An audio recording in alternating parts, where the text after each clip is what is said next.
Hello, everyone. Welcome to day 2 of Comic-Con. I'm Jared Hall, coming to you from the Entertainment Weekly Comic-Con 2024 video studio. And we're hanging out right now with the cast and showrunner of Doctor Who, Ncuti Gatwa, Millie Gibson, and Russell T. Davies. Hello to all of you. How are you? Hello, very well. Good. Thank you. So happy to have you here.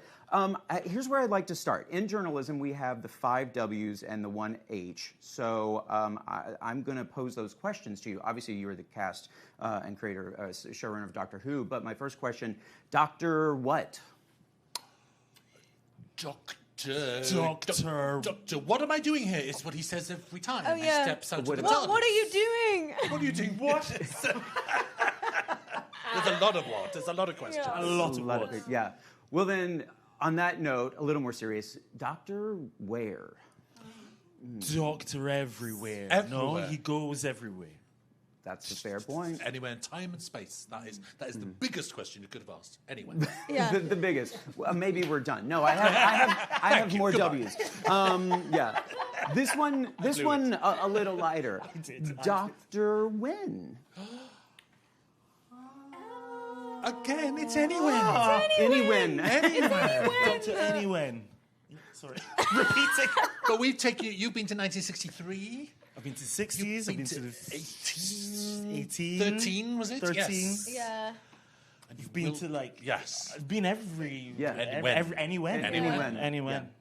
Anywhen. This one's a lot more pensive, I think. Doctor why? Oh, Doctor not? Why? Because it's the best show ever. Why not? Why not?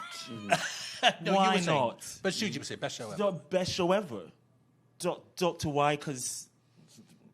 Why stop now? Why did you watch anything Why else? stop now? Right. Why Such stop? a good Why one. stop now? Why And honestly, Keep it feels going. like there is no stopping. There's But we'll almost stop with this line of questions because the last one is Doctor How. Really, your last question should be Doctor Who. Doctor to be How. honest. Russell. Russell. How? Dr. That's Russell. how. Yeah. Dr. And it's Russell. an anagram of who? Oh, you're right. It's all there. All the letters Like are we there. planned that. Well, thank you for playing along with that. We'll actually get to some serious questions now. Okay, so actually my first question for you, since we are at Comic-Con, I'm curious if you could set an episode of the series at Comic-Con, which fictional character would you love to have make an appearance? That's a Fictional good character. question. Fictional character to Yeah. make an appearance at Comic-Con. In your episode. Oh, in our episodes. Yeah. I think we'd like a bloodbath with the cast of The Boys.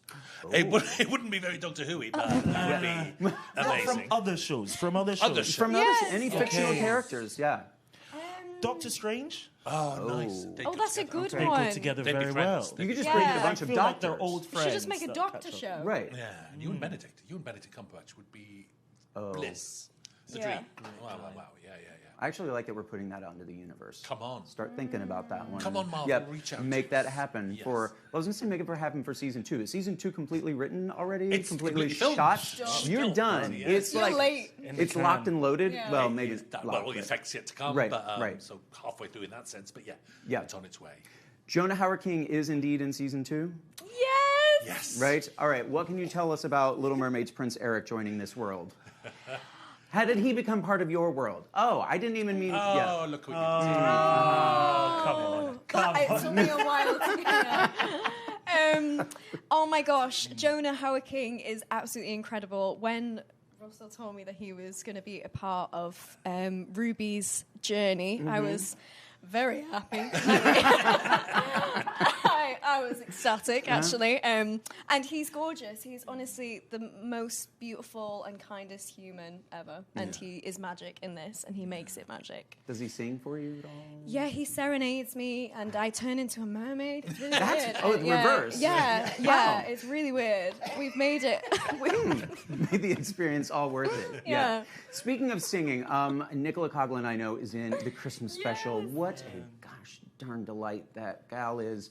But here's what I'm curious. I love her so much. But my question, this summer, music is all about Sabrina Carpenter, Chapel Roan. But Nicola has her song Shoes, Private Yachts, caviar. Caviar. More shoes. Is that like on your playlist this summer? You got it going? Yeah. We listened to it on the way here. It's great morning music, right? Comic-Con soundtrack. I love that. Honestly, she's genius for that. She's great. But what can you tease about that appearance, that episode? What can I tease about that? She's called Joy. The episode's called Joy to the World. She Okay. plays Joy. She's got her name in the title. That's not bad. Well done, Nicholas. That wasn't a demand of hers. I couldn't imagine her having that. Yeah. It's too soon to give away too much, but it's a fantastic Christmas adventure, and She's brilliant. Brilliant. In it. Yeah. Absolutely. Such a lovely woman. And she's just she is. delightful. Yeah. Cannot She wait. is joy. Yeah, she is Joy. Honestly, you're right. Right, in real life. Shooty, I'm curious what, from season 1, obviously getting all that time you got to spend with the doctor, that you learned that you then got to apply for season 2. Have fun. Have fun. I feel like fun is such a core element of the show and of the Doctor. He's traveling the world, having the universe, Yep, right. having lots of fun. And so I tried to apply that more into season 2. Did you feel like with season 1 you were just like focused, this is my first season, got to get it right, like that kind of difference? Yeah. Fun also, but it was you're first stepping into Right. it, and so you're gaining awareness of the land, lay of the land. Season 2 was just a riot. You got to So take a much breath fun. and lean in. Yeah. You like sunk into the role, so that was really fun. From your first season, is there a scene, an episode, something that you just think like, if we're remembered for anything of that season, it must be fill in the blank? That bit on the steps on the end of Rogue always makes me, and you give me a twirl. That always makes me fill up when I watch that scene. Yeah. It's just like it just describes Doctor and Ruby, and like, I love that scene. Any other takers? Any other? That one, oh my goodness, that's a hard one to beat. I think you. Well, if Russell has one, we'll come back to you. Well, you, Millie, in the coffee shop with the doctor standing outside. Oh, that's heartbreaking. That's quite some acting from all of you there, and you'll find your TARDIS scene after that wonderful. That's acting. really heartbreaking. That's hard. I know. I wanted to say that one, but it's so sad, and it was so. But it's happy. But I think it's very us. It was, yeah. Doctor And we were genuinely upset. It was like, And it's such a mad show because equally, then there's the two of you battling Jinx Monsoon. I mean, how hilarious is that? that is a Thrown moment. around the room. Yeah. Oh, Jinx. Jinx. Speaking of fun. Yeah, good for fun. We mentioned Jonah being part of season 2. I'm also curious because, and I don't want to butcher her name, Verada Setu? Setu, yeah. Setu. Okay, so close. We'll rewind it. No, take 2. But I'm curious what kind of. End the live. Yeah, exactly. Yeah, we'll. But curious what kind of advice you had for her joining as a companion. Oh, she doesn't. She doesn't need Doesn't any. need She it. is absolutely brilliant. I nearly said her character name. She's absolutely brilliant. Full stop. And you know, as soon as she walked onto the set, onto Boom, it was like, oh my gosh, this girl, she's just brought this beautiful zest of life into the Hooniverse, and it's just beautiful how it's continued to carry on. And we're so blessed to have her. But yeah, she didn't need my advice. She's perfect and beautiful, and she got it all going on. Yeah. Okay, well then here's my question, because you almost gave away the name, and I'm not going to ask you more. But does that name give away anything? I'm curious, like, because some things obviously are held very close to the vest, but No, not madly, to be honest. We're just eking out information because every sentence we say is a press release. So I know. we're just parceling it out. But she's not playing the same character. She appeared in episode 3 as Mundy Flynn. She's not playing. There is a link. Okay. There is a link. It's a tiny link, but it's a completely different character. Very clever man as well. intriguing. That's now the birth of the. But we simply love working with her so much, didn't we? Yeah, we It's did. like, Yeah. please come back. Please come back. Do you hope to do that with anyone else? Yeah, that's the kind of the way it works. Actually, way back we were with Catherine Tate. She did a one-off episode, and we just loved it. Please come back. So it's a nice, healthy, open casting policy. If you love someone, keep them. Yeah. God. Great point. Apply that in life. In life, as well, exactly. right? Exactly. Yeah. Well, I did enjoy you, so I'm getting you out of here. No, I'm kidding. But we do have to wrap this one up. You guys, thank you so much for coming through. It's been a great pleasure. Thank you. Enjoy Comic-Con. Congrats on all the success. And all of you, stay tuned, because we will be back with more live interviews right here from our studio. And, of course, be sure to check out continuing coverage of Comic-Con 2024 at EW.com. Oh, you're very Thank good, you Jack. all. Thank you so much. Thank you.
Hi, everybody. I'm Maureen, and I'm here in the EW Comic-Con studio with director Catherine Hardwicke, director of films like 13 and Twilight. And so, Catherine, you were here last night doing a panel celebrating Twilight. Are you surprised that it's still so beloved after all these years? I mean, I've found that people come up and tell me all the time that they met their best friends, you know, by bonding over Twilight. And they came up last night, 4 people in a group. We're buddies forever, you know. So it's cool that it keeps linking people together. They find friends. And also, it's the comfort movie for a lot of people. A lot of people said every time they're depressed, they watch it. I love it. Well, we have a little walk down memory lane here. Our first ever Twilight cover. And the crazy thing about this is that we shot this before you guys ever shot a day. Did we get it right? Well, of course, we changed Rob's hair a bit, quite a bit. But I think it's pretty awesome, man. That's a great cover. I love it. Oh, it's so sexy. It's so romantic. Yeah, yeah, it's a little more romance, Harley Quinn romance-y than with the final results, I think. It is, but it's great. It's got that feeling that we love. And do you have a favorite memory from your time on set? Oh my God, like every day was just so fun. I mean, I have like the favorite traumatic memories, like when we were filming on the beach on the coast, and then we had a storm that came and it blew the wind in a horizontal direction, wiped out 2 cameras, and we're like, okay, now we got to go in and we'll shoot the whole scene. Not on the beach, but with the surfer vans. And so there's that whole scene where Bella's sitting in a surfer van because there was a storm whipping. It was like Twisters 2 whipping around.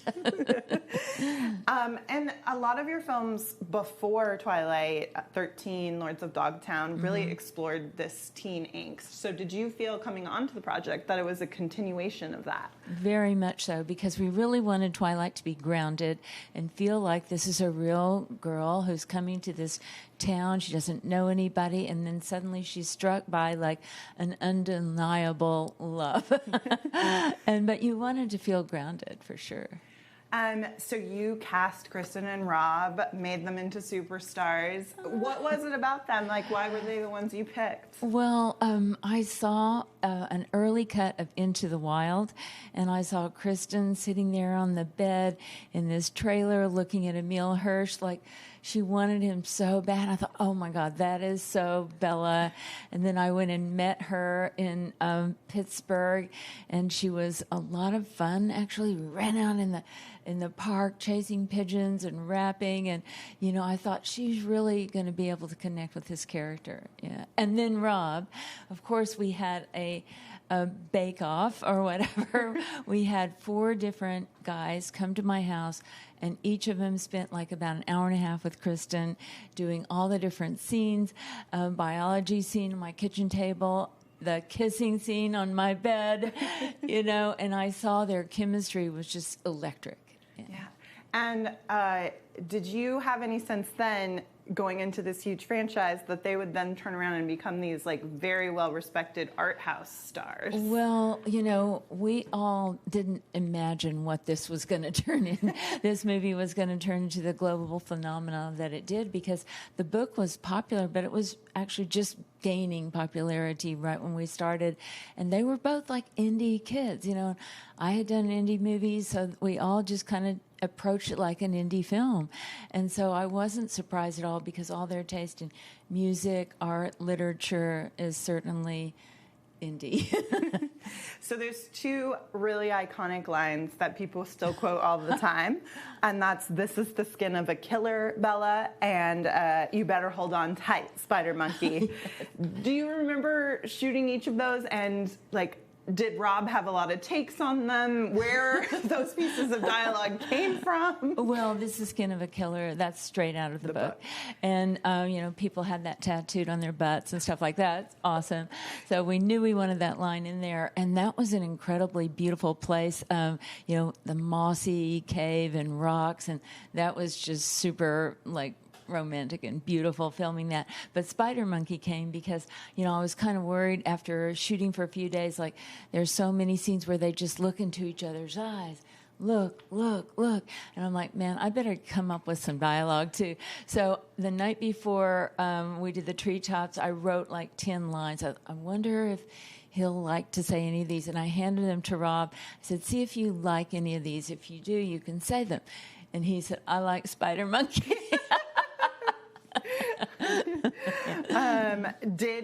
With both of them, I mean, obviously Rob's a professional, but I'm curious if he had like trouble getting through either of them, or if he was able to take it very seriously. Well, you know, sometimes he was self-conscious, you know, because you have a lot to live up to when you have this book that makes him the most fascinating and beautiful creature on earth.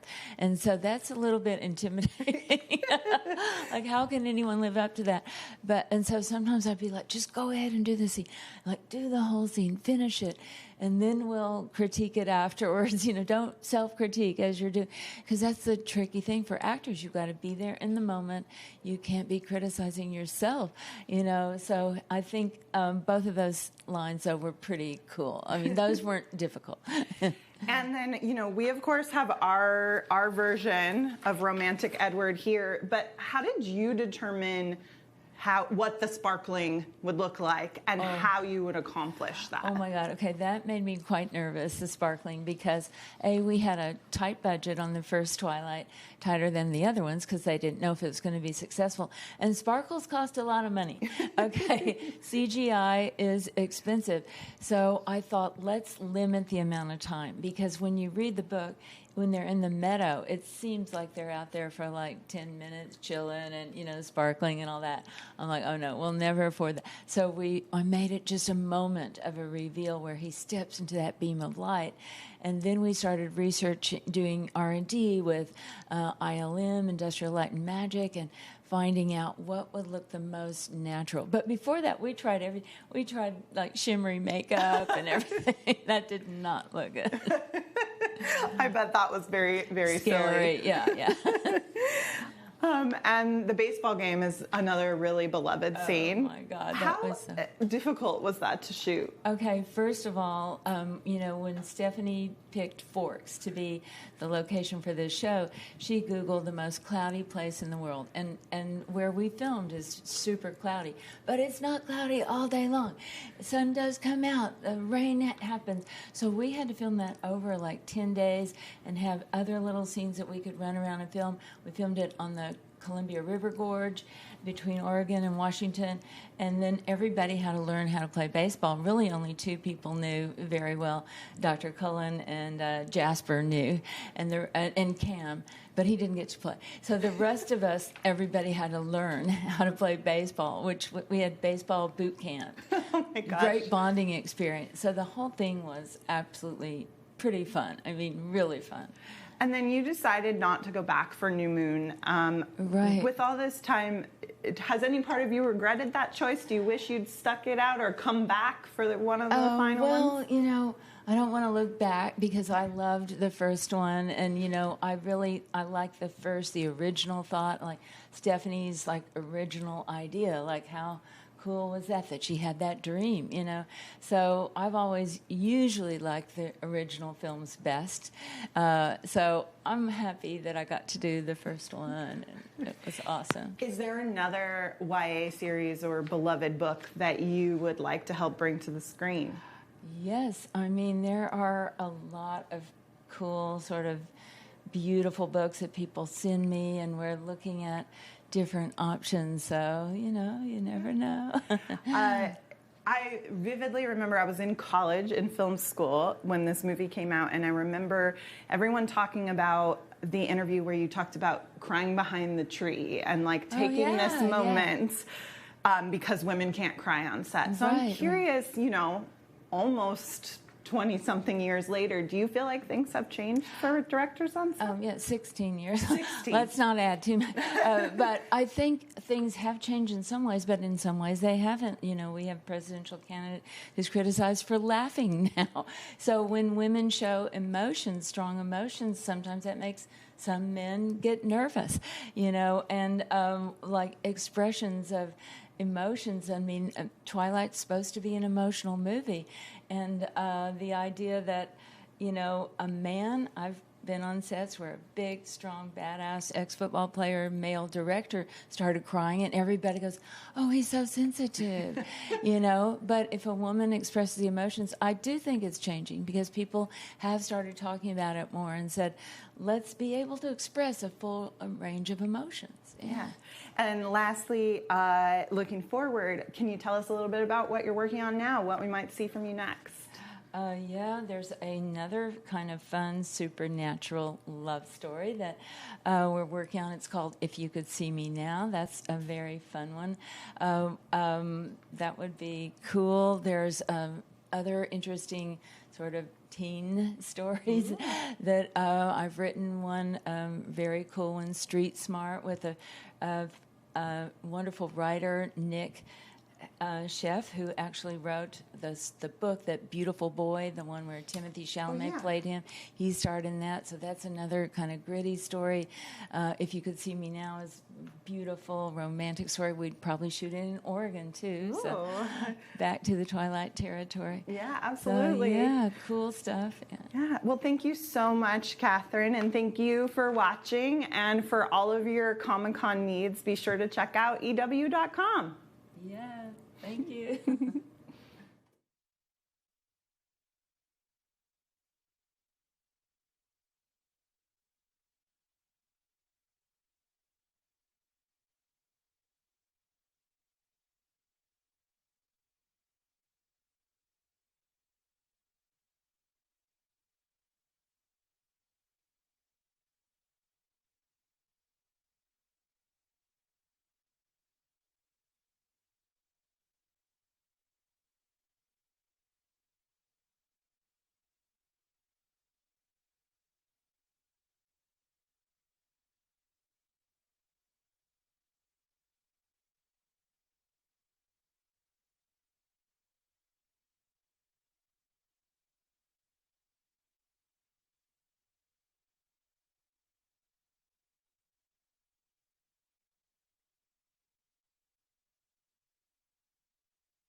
Hi everyone, Jared Hall coming to you again from the Entertainment Weekly Comic-Con 2024 video studio right now with the cast and executive producer and director of Peacock's Those About to Die. Hello, how are all of you today?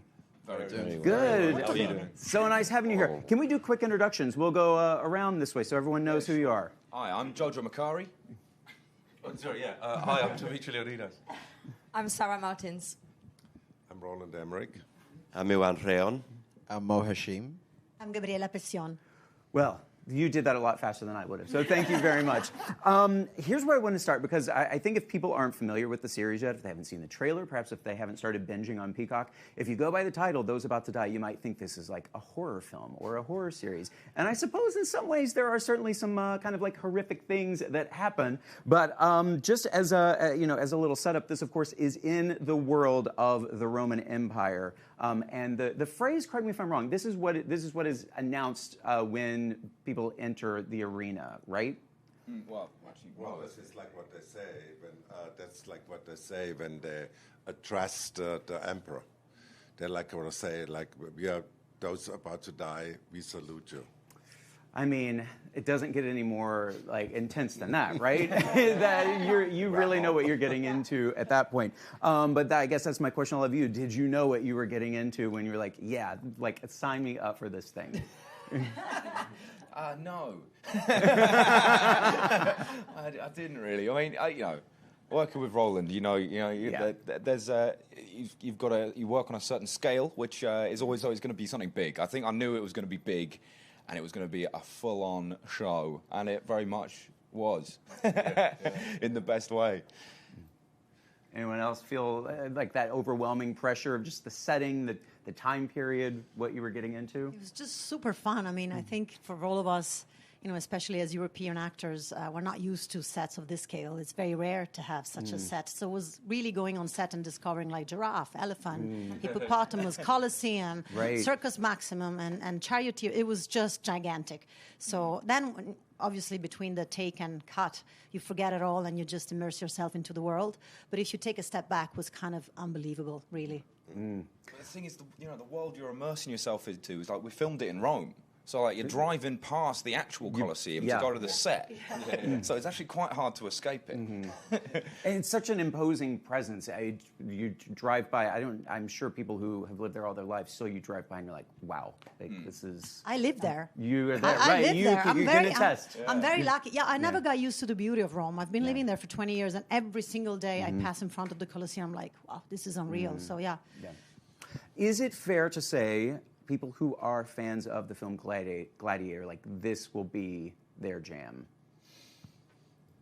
Well, yeah, I feel like the Roman Empire should be right up there. Sparta. Yeah. Okay. Yeah, I think so. Yeah, I mean, I don't think there's any competition. I think what we did, we added chariot racing, and most of it is chariot racing, and yes, with some like kind of gladiator fights in between, but it was mainly about chariot racing, and this was for a reason, because we wanted to kind of set ourselves apart from Gladiator, We have the great Scorpus here. He's the best charioteer in the world. Don't do this to him. It's hard enough to deal with. Come on. Don't listen to Iwan. Carry on, Gabriel. But really, you had to learn every aspect of how those operate and work? Yeah, I mean, not every aspect. We had to sort of go through the process of learning as much as we could, as quickly as we could. So you're kind of, condensing the learning process into 5-6 weeks. But by the end, we, myself and the charioteers could get on a 4-horse chariot and ride around relatively safely. Yeah. Relatively safely, right. This feels like, sure, a production that might lend itself to, you want to be involved in as much of the action as you can, but also certainly with that comes some risks. Did you kind of feel that, like those kinds of things? Yeah, I mean, at one point I was one of those about to die. I thought in my head, you're with horses who have their own minds, and they wanted to race one day. And all I wanted to do was hold on to the reins and wave at the emperor. That was the scene. And they decided they were going to race. And And when four giant Hungarian horses start running, it's an insane feeling. It's like an earthquake at the end of your hands. You have no control over it. So I was just trying my best to stop them. But to slow them down, you kind of have to pull back. And then I had to turn. So you have to sort of release one hand to turn. And I didn't want to release because they go faster. So I'm pulling back and I'm like, I guess I pull tighter with the other side. Right. So it's, amazing. Great Dimitri. But the stunt guys who actually did it, and obviously the guys 2,000 years ago, they are insane. Like, it's an insane sport. Those puppies can really move. What are you referencing there? You, man. That's the other. This feels like the type of project that for many of you, there might have been a lot of firsts here, be it the time period, the setting, just obviously the type of story. Is that accurate? What for each of you is a first here? I'd say the whole thing was kind of a first, especially my character who runs around in gladiatorial gear and two swords. It's just, what I've been dreaming as a kid. So that was definitely a first for me. The stunt training was first for me. Working on a show on this scale was a first for me. Working with directors massive as Roland was a first for me. So there's a lot of firsts in that aspect. You have to, in a way. Who else? Firsts? You haven't said much there. So. Just looking pretty in the red dress. Yeah, that's what I've been asked to. Don't talk, just be there. Obviously, it's what was the question? Sorry. Oh, just about firsts that you got to experience as an actor here, things you've never had the chance to do before. Of course, like Mo said, it was the first as European. We don't have the chance to have this scale of a production, so it was first in Cinecittà, first time, fighting, first time everything, Anyone else? I guess there's the LED walls we were using. They're pretty incredible. To be honest with you, I've actually done it once before. Not gonna lie, but not in the same way as we were doing it. Let me tell you. So we were filming with these. Volume, actually, Roland, this should really be your answer, to be honest. You're the master. We shot 108 days on a volume stage, which was incredible long, and naturally in between they had to kind of rebuild the sets. And we always had to kind of a special background, which was like a race, to the finish line. But at the end, this was like kind of naturally for us, huge chance, to not have to kind of, we could like kind of change performances out, more or less, like whatever we wanted. So you don't like, and it was like for the actors, like kind of something where they really kind of feel inside this world. Yeah. It's like being inside a video game. I mean, it's unreal. Plus, this thing moves, is attached to the camera. I know it's a very difficult technological thing. I don't know if you guys understood. I didn't. But I was just told, on action you go, okay. But then the things were moving behind me, and it's unreal. I mean, it's something really unique to see. And like the AI, all the artificial intelligence, you have little kind of people chatting at the top of a building up there, and they look so real. And you're like, oh my! And then the sun changes because the lights change and with the time passing. I mean, it was insane. Yeah. And you just have to trust the process. Oh yeah, and Roland. Yeah, right, exactly. Yeah, a big part of the process. Not everyone got to work with one Sir, Mr. Anthony Hopkins, right? Just a few. This was the lucky guy. Yeah. I mean, thanks for rubbing it in, though. Stories, the few times I've interviewed him, the stories that he tells are just, I'm just like, give me a cup of tea, I'm just going to sit back and listen. He's absolutely incredible. We had I was talking of, I mean, sorry, obviously to premise this, working with Anthony Hopkins, like, it's more than a bucket list experience as an actor. It's like, what a privilege. What have I done that means I'm allowed to do this? It's absolutely crazy. But talking of his stories, there was this one time they were doing this one scene where I have to come in and deliver a big, intense, long monologue to Tony, who sat behind the desk looking at me. Her father's looking at me. And obviously, I'm going over and over and over in this. And we'd rehearsed it a few times, and it's feeling good, and it's feeling nice. And we're about to go for the first take, and Tony's like, hey, Jojo, come over here. I'm like, all right, yeah, is everything okay, Anthony? And he's like, yeah. Just, tell me to shut up if you want, but do you mind if I give you a note? And I'm like, yes, go on then. That'd be really nice. If you want to give me a little bit of acting advice, that would be probably very, very valuable. And he said, try a different job. And he said, have you thought about becoming an Uber driver? And that's what I do now. Breaking news. Yeah. He says to me, he's like... What was the note? Well, he says to me, he's like... So the last time I had to do a scene a bit like this, it was me and Marlon Brando. Oh. I'm like, okay, right. It's very similar then, yeah. You're in good company, yeah. And he's like, the key is, come in and say it really bloody loudly, which sounds really stupid and is a joke, but. What he's actually saying is, come in, give it to me, be confident. Confidence. Don't be fazed by the fact that I'm, one of the greatest living actors of all time. His words. Yeah, his words, Right. quoting. Come in, give it to me. I want to play, and that was one of the most amazing things about working with Tony. It's like he loved playing. He was having so much fun every day. Proper, inspiring gentleman. Yeah, seems like it. He certainly. I feel like that was kind of his mantra. He said to me, "Enjoy life, like have fun. It's only so long." I will, by the way, tell you as we're wrapping up. When we spoke to him for, I believe it was our summer TV preview, he said of you and Tom, terrific, very good, excellent actors. So he's not going to talk you need to to us anymore. frame that or something. Yeah. So enjoy that. All of you enjoy the success of this. If you've not seen it yet, all episodes are available to stream on Peacock. Be sure to check it out. Thank you all so much. Thank you. Enjoy Thank you very Comic-Con. much. Thank you. All right, Thank you so take much. care. We will be back with more interviews. Stay tuned and full coverage of Comic-Con at EW.com.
Hi, everyone. I'm Jared Hall in the Entertainment Weekly Comic-Con 2024 video studio. Already having so much fun with the cast of SpongeBob Squarepants. How about you? Yes, welcome. Yeah. Thank you so much for being here. Let's do quick introductions for the folks at home. We're on air. Oh, goodness. Yeah, right. Oh, hey, I'm Carolyn Lawrence, and I play Sandy Cheeks. Great, and we're going to do this wave style, like the ballpark. Yeah. Tom Kenny, SpongeBob. Oh. Roger Bombas, Squidward Tentacles, and Entertainment.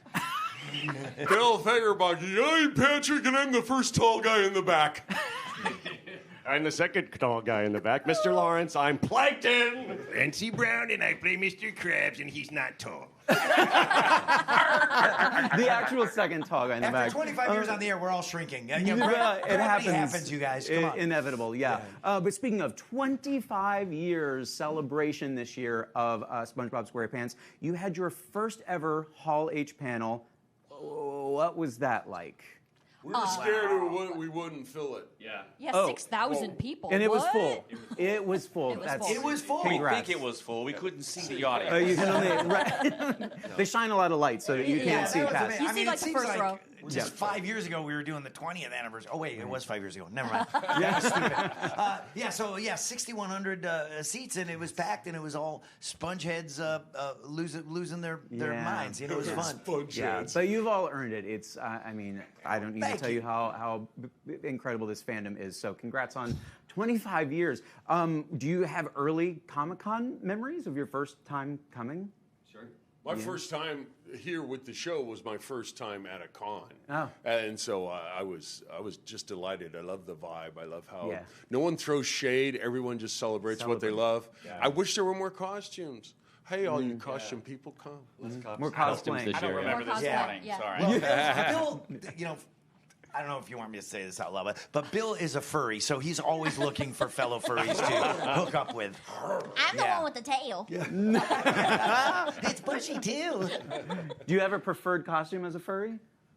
Yeah, Clancy. Sorry, putting you on the spot. We won't reveal your identity. That's fine. That's fine. It's on the day. Well, I used to come here. I mean, you probably wouldn't know this from looking at me, but I'm a nerd. So I used to come here in since the late 80s, like 87, 88 was my first one. So back when there were actual comic books at the Comic-Con. Remember those days? That ship sailed. But was that when it was at the hotel? It moved around a little bit, but it was pre-convention center. Convention center, yeah. So I'm an old hand, and then started coming as a pro in the 90s with Rocko's Modern Life and all that stuff. But yeah. Yeah.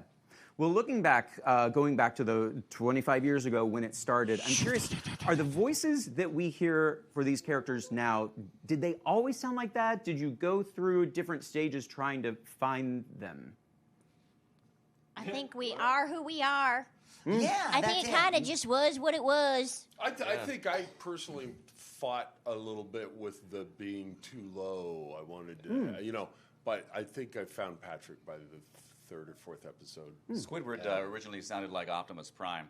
He did. He did. That's right. And I mellowed him out a little bit, Right. Yeah, wow. That's good. That's good. Yeah, I guess our voices are pretty much the same. I mean, they changed a little. A little bit, yeah. Evolved a little bit. Yeah. You sound a little older. 25 years older. Like there's Elvis 1954. That's all right, Mama. And then Elvis 1969. I'm holding a trap. Yeah. I can't walk out. Yeah, it's different. That change happens. It just happens, It happens to all of us.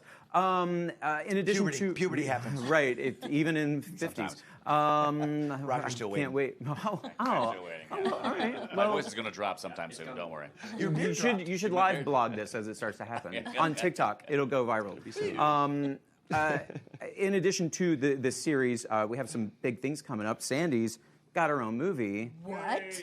I know. mean, that's a crazy thing. 25 years in. So my thing is you keep thinking we can't top ourselves, right? We've done this for 25 years. We've done amazing things, and then what? We're at the Super Bowl. And then Yeah. we've got Saving Bikini Bottom. What? And then we've got SpongeBob 4 coming out. And we've got the Plankton movie. Yeah. It just keeps getting better and And better. then there's lunch. Great. Best part of the Most day. exciting right? one, yeah. Are we allowed to talk about the Plankton movie? No, we can talk about lunch. Oh, okay.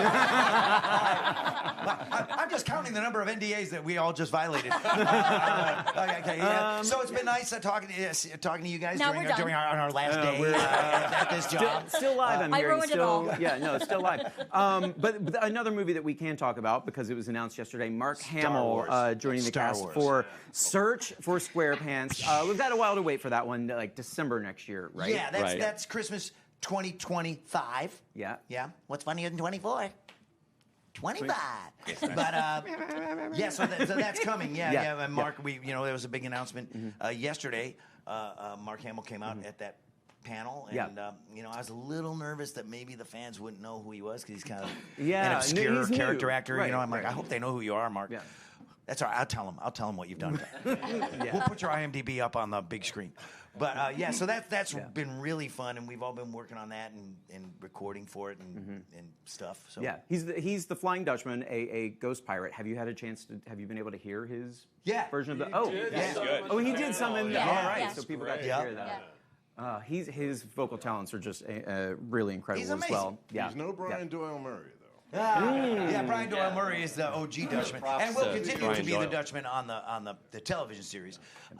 This is like a casting, stunt casting thing, but Brian Doyle Murray is still in the fold. Of course. I wanted to ask you because this was a really fascinating revelation, I think, to a lot of fans that you revealed. It was Motor City Comic Con that someone had asked you, a young man, I believe, somewhere. About is SpongeBob autistic? Is he on the spectrum? And you said, of course. And I think a lot of people are like, oh, that it was such a big thing. I'm curious the feedback that you've gotten. Yeah, I mean, I'm not a medical doctor, and No? SpongeBob is imaginary, an imaginary character. But so I'm not really qualified to speak. But yeah, a young person with autism, who's on the spectrum, and said to me, basically he was asking, I'm like this, is SpongeBob like me? Yeah. And I said, yeah, he is. SpongeBob's a lot like you. You guys are the same, and you're both awesome. And that was a nice moment. And I never meant for it to go public or anything. It was just kind of this private moment that I had with a fan. But it seems like it's been empowering and helpful to people. Totally the People right out answer. there. Totally Yeah. Thank you. Yeah. Well, we're of course at Comic-Con. We're celebrating pop culture, and part of pop culture music this summer has been blowing up. One of those songs is Sabrina Carpenter's Espresso, and you all have so wonderfully agreed. We are going to do dramatic line reading of Espresso in their characters. We'll just do a couple lines each. You got your lines there. Would you kick us off, Carolyn? Oh, goodness. Well, let's try Say You Can't Sleep, Baby. I know. That's me, Espresso. Move it up, down, left, right. Oh. Switch it up like Nintendo. Say you can't sleep. Say you can't sleep, baby. I know. It's that me, Espresso. And then my favorite line, I'll do it as the French narrator. My honeybee, come and get this pollen. It's a great line. I mean, Wow. How come I wish I knew that before I was married. The ladies would love that.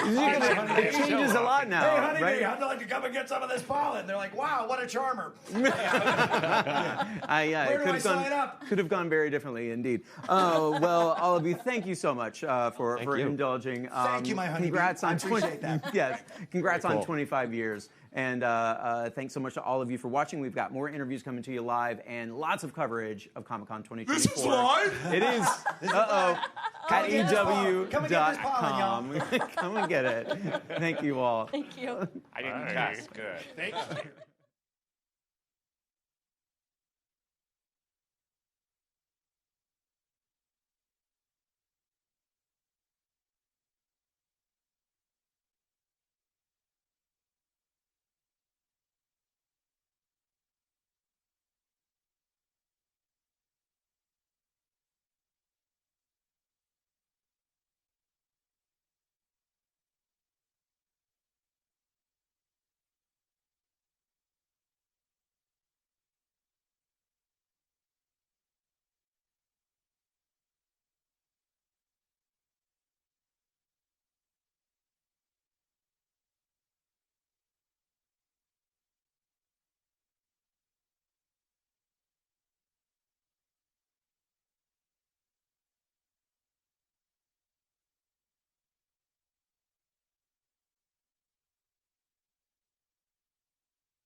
I'm back, everyone. Jared Hall in the Entertainment Weekly Comic-Con 2024 video studio, now with the voice cast of one of my favorite animated series, because my heart goes way back with this franchise, Gremlins, now titled this season The Wild Batch. We'll try to get into that in a second. But welcome. Thanks so much for being here. Thanks for having me. Thank you for having asking us. Thrilled to have you. Maybe we'll do a quick introduction, names and characters.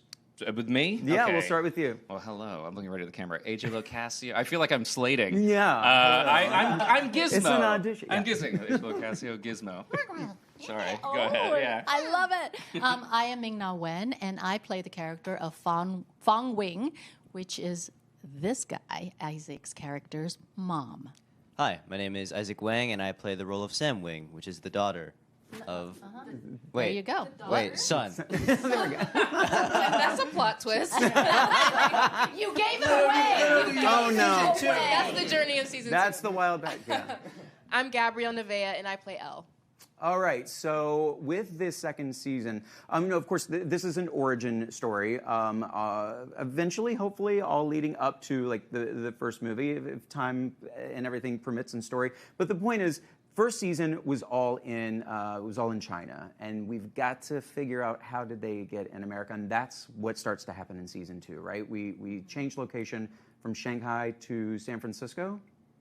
Yes. Okay, so tell me what kind of excitement comes with that. Okay, just first for those people who have never seen Gremlins, Yes. but you should because it's a classic film and it holds incredible. up. Yeah.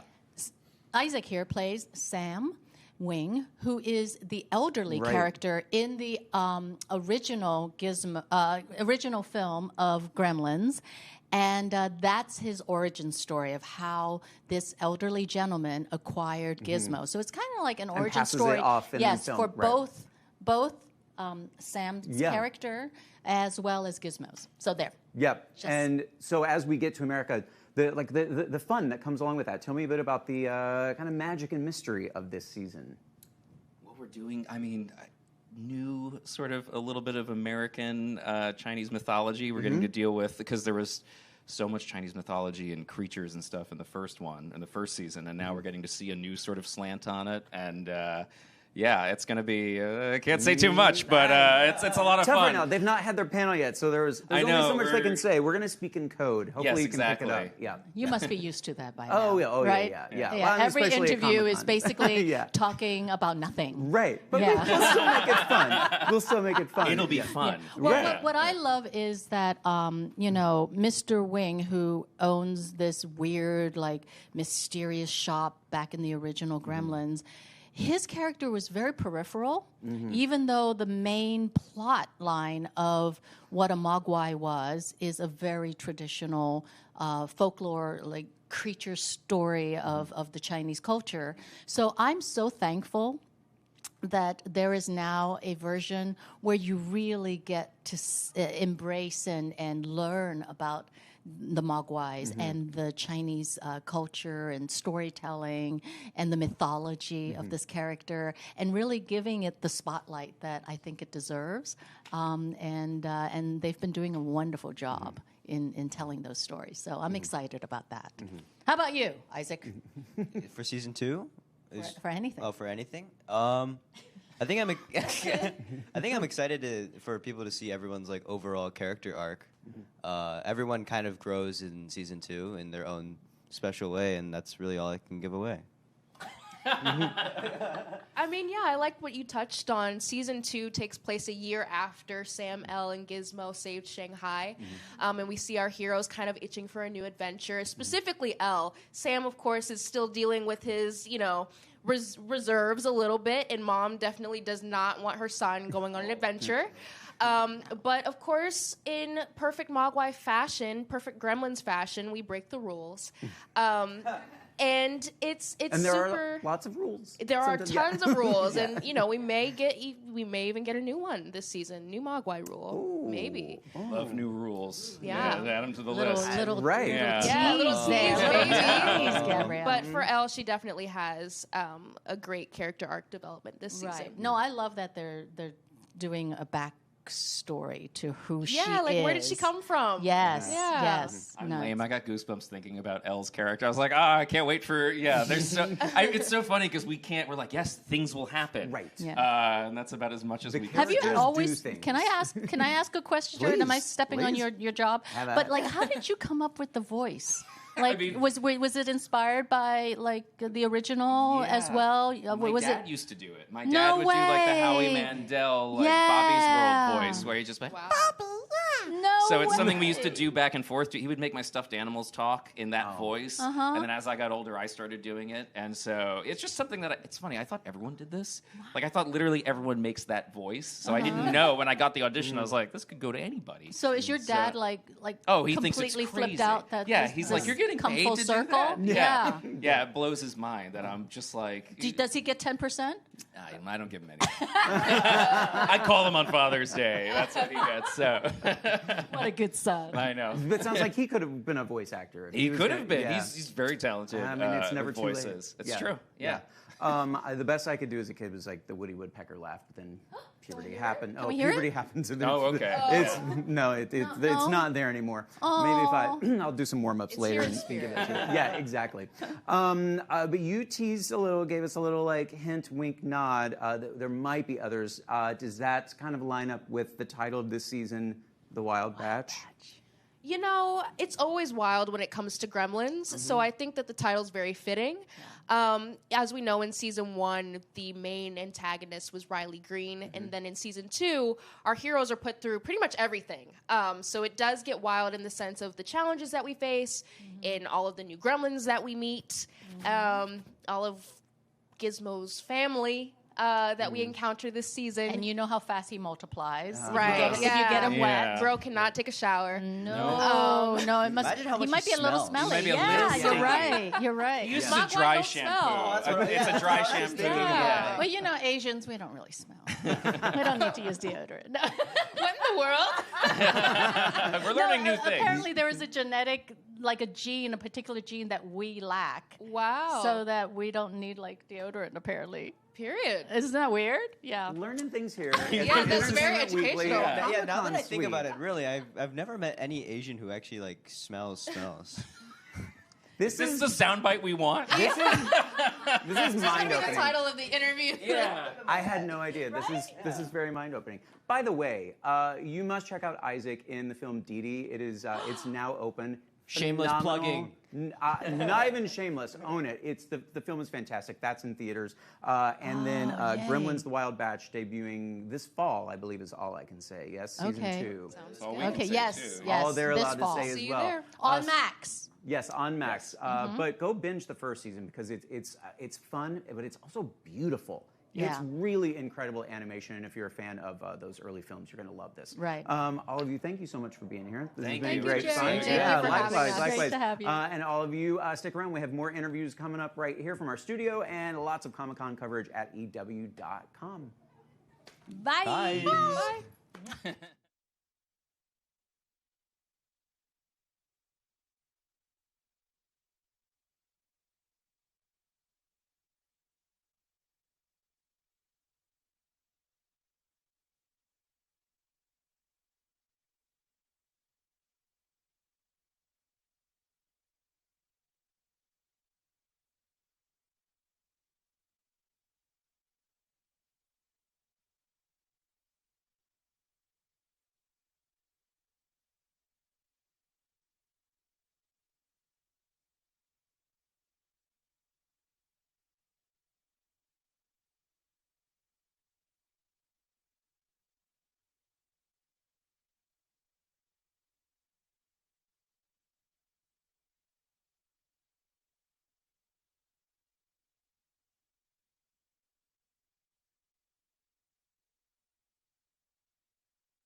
Hey everyone, Jared Hall coming to you again from Entertainment Weekly's Comic-Con 2024 studio. Hanging out right now with the cast and director of this little movie that I think a lot of folks are excited for, Alien Romulus. Hello, how are all of you?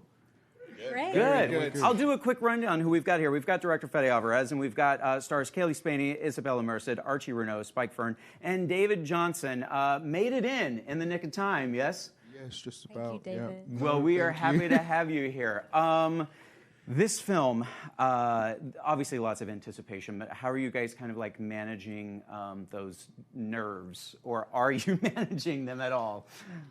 I have no idea what to expect when we walk into that room. I think it's going to be. That room being, you're in Hall H, right? Yes. Yeah, so a lot of people. Oh, it's Hall. That's like Hall H. It's the whole thing. It's the big, hell yeah. It's a whole thing. I'm definitely going to dissociate a lot. You need to, yeah. Yeah, zone out a bit. Mm-hmm. Yeah. But in terms of this story, I mean, obviously, the fandom for this is absolutely enormous. Did you just kind of have to let that go when you were diving in, when you were like, let's take this on and just like, this is us, no one else, don't worry about the outside world? You do let it go or you don't. I mean, you basically take. You are the fan. I'm a fan of this franchise, and it's a bit of the, as a fan, what do I want to see? Mm-hmm. Right? That's a guiding principle, and yeah, but the fans. So you don't feel like the fans are on the other side looking at you as the pressure. We made it more like us fans looking at the movie we're making, and let's do and the things that we want to see as fans. So it's kind of a. I don't think we never had a moment. It was like, oh, what they're gonna think of? It's not that. It was us really excited, loving this franchise and loving this universe, being happy to be able to create new stories inside this franchise. So it's not. It never really comes into the conversation, the pressure of it. No, good. I mean, we everybody works really, really hard, and that's all we want. As long as everybody works hard for trying to make the best movie, there's no pressure. Yeah, that's what the fans want. Right. You don't need that extra voice there. Like, let's eliminate that. Okay, what was it like when do you remember where you were when you got that call? I don't know who it was from, perhaps you or casting saying, you're in. I think I saw it online before anyone told me. No, did you? What? I got it! Seriously? Yeah. Wow. I was on the set of Priscilla, and it was like towards the last day, and I was just scrolling through Instagram, and I was like, what? Excuse me? Does this happen? It's insane. Wild. Yeah. I was we met up for lunch. That's true. And then you kind of said, you were like, so do you want to do it? And I went, can you write it down? So right. To show someone that it's actually there's a concrete offer in there for me. I've heard people say that, though. They leave meetings and they call their reps and they're like, I think I just got offered the job, but you might want to check. I did that with I did that with everybody. I didn't want anything to be, nothing in this movie to be unpersonal or corporate. There was nothing about this movie that was anything like that. So with all of these guys, I wanted to tell them in person. Person. She was maybe someone was like, come on, no. You find out like, what is this movie that I'm cast on? Actors. Yeah, maybe you didn't pick up the part when I said I wrote the movie for you, like that kind of escape. I know. I'm really good at making things go wrong. I could have ruined it in that meeting. You're like, I wrote it for you, and then I said something awkward and strange. I actually had no idea it was Alien until I met you. Yeah. I had no idea it was an Alien film. Like, obviously I knew there was aliens in it, but I didn't get told. Like, it was literally the night before I met Fede. I got sent the script and read it, and then it was kind of like, then I was like, oh, this is an alien movie, and then you explained everything, and I was like, you were showing me things, and I was like, yeah, I know what you're on about, mate, yeah. But no, yeah, and then it was just at the end of the call, Fede was like, yeah, you want to come and do it? I was like, yeah. Mm-hmm. Aww, I love that. The same with you? Yeah, Did you have that same experience? Yeah, do you know what? Yeah, Spike. Yeah, I had a similar experience to Spike. I didn't quite know what we was doing, and before I had time to think about what it was, I was in it, which is always the best way to go. I think with auditioning, don't think too much about it. Just go for it, and if you like it, then the rest of it is history. So, yeah. I feel like I have to say thank you to obviously you for thinking that I could be in this, but also Mary Vernew, the casting director. She's been my biggest advocate, probably is the only reason I actually have a career. She has always, she really does advocate for me, and like, I love that, a woman advocating for women. She's, once you have Mary Vernew on your side, I guess then you do all the franchises. There you go. Right. Keep making those happen. She's awesome. This is obviously a younger group of colonizers. Clearly, if you can't tell, from they are younger. But it's really kind of fair to call it like a brotherhood, a sisterhood amongst all of you. That kind of relationship and bond. But then, who, if any, like, where will we find some tensions amongst? What kind of tension? looking at me? What flavor of tension? Well, I don't know. You tell me. Are there varying kinds of tensions in the film, or? Yes, You need to be specific, man. You need to be specific. Yes, the characters. Yeah. So we're all siblings, right? In the movie, there's sort of sibling bonds in it. Yeah. Not literally. Right. Headline tomorrow. They're all siblings. Oh, in real life, no, but we are. We love They kind of grew up together. All of them. Yeah. And it's really about, and because a lot of the movie is about siblinghood, that's why it's called Romulus as well. They are pairs in a way. I mean, these two play, surrogate siblings that grew up together. These two are cousins, but also grew up together. These two are actually siblings. Aileen, too. And Aileen as well is kind of someone that grew up in the same household with him. It's a colony where a lot of parents died and they have to share the same roof. So, and because that's one of the main themes of what it means to be someone's sibling, would you die for your brother? That's one of the big questions of the story. So. And the parallel for Romulus and Remus. Oh my God. Okay. Wait, did you have an aha moment just now? It just clicked for me. I'm a little clueless. Yeah, Romulus murder. What's this movie again? There you go. And David, of course, playing the android of this film. I mean, we talked about this a bit in the Entertainment Weekly print issue. If you're here, be sure to find someone passing those around. But that history, obviously, that comes there, you were like, I don't want to emulate. Like, let me make this my own, right? Yeah, I mean, how many times do you get an opportunity to take something and make it your own? Especially like something like Alien that's just so well known and so wonderful. And I'll be silly not to make it my own. But that also came easy because the second I met Fede, he kind of made it quite clear to me that we weren't going for any kind of emulation or repetition of any droid that we saw before. And then meeting Kaylee and the rest of the team, it's like, oh no, we're acting, and if we're acting, we get a chance to make it our own. So yeah. I need to know what it's like coming in contact with Xenomorph for the first time. I think you have sort of a split feeling because you're sort of a fan of. It's one of the ultimate creatures in cinematic history, and then we're also on top of it. We're working with the people who were behind that on Aliens, so it sort of feels emotional. There's something joyous about creature making, and sort of comes to the heart of why we love films and why the need for storytelling, and then also when you start acting with it, it is properly scary, and it's great because there's not much acting involved. And Fede was great at making that a priority if it could be practical. He sort of fought for that. So it was sort of great all the way around. And do you know what also as well? We're such a small cast. There's 6 of us, right, in the cast. So we all kind of felt like we got like a part of telling the story.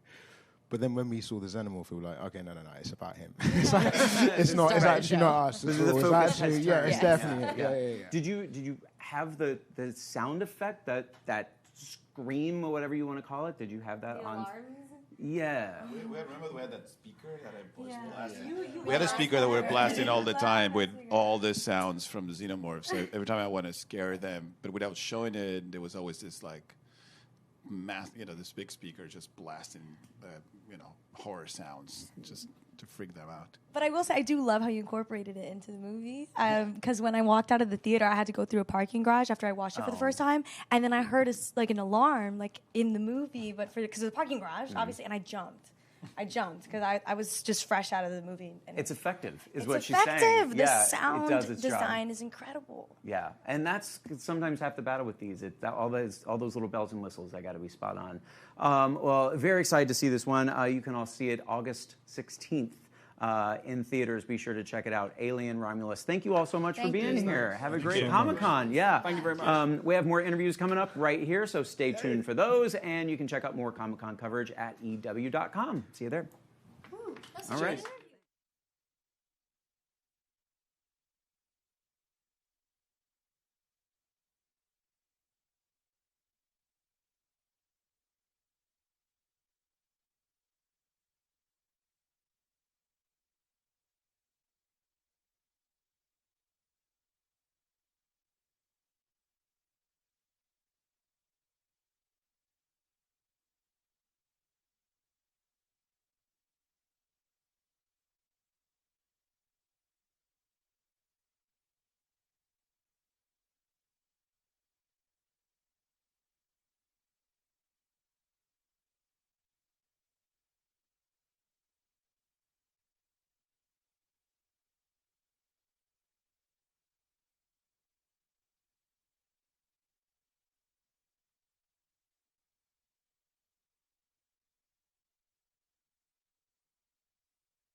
I'm Sam Heifel. Sorry. Oh my God.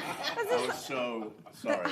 Oh, Man, my God. now this whole thing's no, I'm just kidding. This is live. I'm Sam Yeah, this Heifel. In fact, welcome to Entertainment Weekly's 2024 Comic-Con studio with Bob's Burgers. Welcome. Hey. Do you guys want to go around? It's a huge group. Let's just do a quick intro. Sure. Kick us off. How do you want to? Me? Yeah. I am John Benjamin. You are. And who do you play? I play Bob. The titular Bob. Yes. I'm Go ahead. I'm Kristen Shaw. I play Louise. I'm Eugene Merman, and I play Gene. I am Larry Murphy, and I play Teddy. John Roberts, Linda. Lauren Bouchard. I'm Dan Mintz. I play Tina. And I'm Laura Bouchard. I created the show. I feel like that's such a humble Yeah. brag at the I end. know, It's like, that's I did a all real of this. flex. Yeah, I should have started with I that. employ all these people. No. That's not fair. It's true. We always ask him how he's feeling, if he's okay. Yeah. Checking in. I have always been, for a show like this, how much do you all actually see each other? Are you recording together? Are you all separate? How does it work? We're in separate studios, but together. So we record all together, and we have an iPad where we can see each other. But half of us are in, some in New York, some LA, and some Boston. Oh. But we Yeah. used to record it all together in the same room, except for Dan. Yeah. He used to live in LA. He used to be the only one. It was only because I was in a different city. Okay, I was like, did you just refuse? Well, and because you didn't want to record. You didn't want to move to New York. Yeah. So we used to all be together, but now In we're New York. together virtually and a little together. Do we miss the togetherness? Yes. Sure. I was looking forward to Comic-Con because it would lure these men out here to me. Yeah. I could give them surrounded by men. real hugs, you know. Yeah. Yeah. Okay, 15 seasons is a huge deal, especially in today's TV landscape. Is it 15? This is, in fact, do better. season 15. We could do better. I mean, look, it's not the longest running, so you can keep going. But it's Yeah. certainly, in today's world, I feel like you're lucky if you get a 2. But obviously, you guys have been at this for a while. Do you guys remember, like, the first scene you did for Bob's Burgers? Yes. Lauren? I remember it, really I well. remember it. They nicely got together before we had the show. We did it on spec. These guys got together and read some that stuff that we wrote and improvised a little. And I will tell you, I think something like 99% of it is in the pilot. Wow. Is in the first episode. Do you guys do you remember what it was? I do. I remember was Larry there? No. I wasn't there. Yeah. Yeah. It was. I can't remember I was episode there. 2. Sorry I think about that. we were there. We were all, I think, in a studio in New York. Yeah, we were in a very strange studio. We went for Japanese after. Yeah, you had to go up like a Stairs. ladder. It was Yeah, very and odd. Lauren It was looked- tight. And I didn't know who Lauren was. So as there was just a voice, I'm like, but I remember being like, I gotta sell this. I gotta put everything I've got behind this. I really had that instinct. And it worked. It worked. I was like, this might be it. This might be our ticket out of here. You know? Ticket out of New York? Yeah, just out of New York City. Yeah. You wanted to It be in the was. suburbs. Back then was spelled with like a regionalism, like a Brooklyn accent of Bob's Boygas. And I just got like the email with the script and the title. It was like Bob's Boygas. What I have no idea what It was the a show possible last name that I wisely rejected. We were thinking, what if the guy's name was Boyga? Bob Boyga. Went with Belcher. Do you feel like the voices have changed since that first, or have they stayed pretty true to that very first? Lauren, what do you think? Yeah. Have we evolved? The show has evolved. I mean, shows have to change, I would say, or they die. Sure. But it's how you change. It's not a game for the faint-hearted. The fans will let you know if they think you're not changing in the right way. But we've had great fans, and we've evolved in a way, I think, that is true to the original, but not the same as the original. Okay, fair enough. Speaking of fans, we're at Comic-Con. What is the fan interaction like with Bob's Burgers fans? Like, what do they ask you guys? What do they want to know? A lot of legal help. Oh, yeah. They want That our makes hair. sense. They're like, can I have some hair? It's normal. It's for my mother. Of course you can have some hair. I love you. You're my fan. That's right. And we'll grow more. Some of us. Yeah. What's the weirdest thing you've been asked to say in your character voice? I cannot say it legally. It's like happy birthday, blank, blank, blank, blank. Kristen loves her fans. I do. I'm sorry.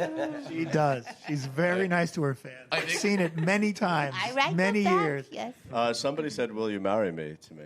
Oh. And I married them. Great. Yeah. 20 years. Now it's been 20 years. She was 20 years old. No, that's terrible. Yeah.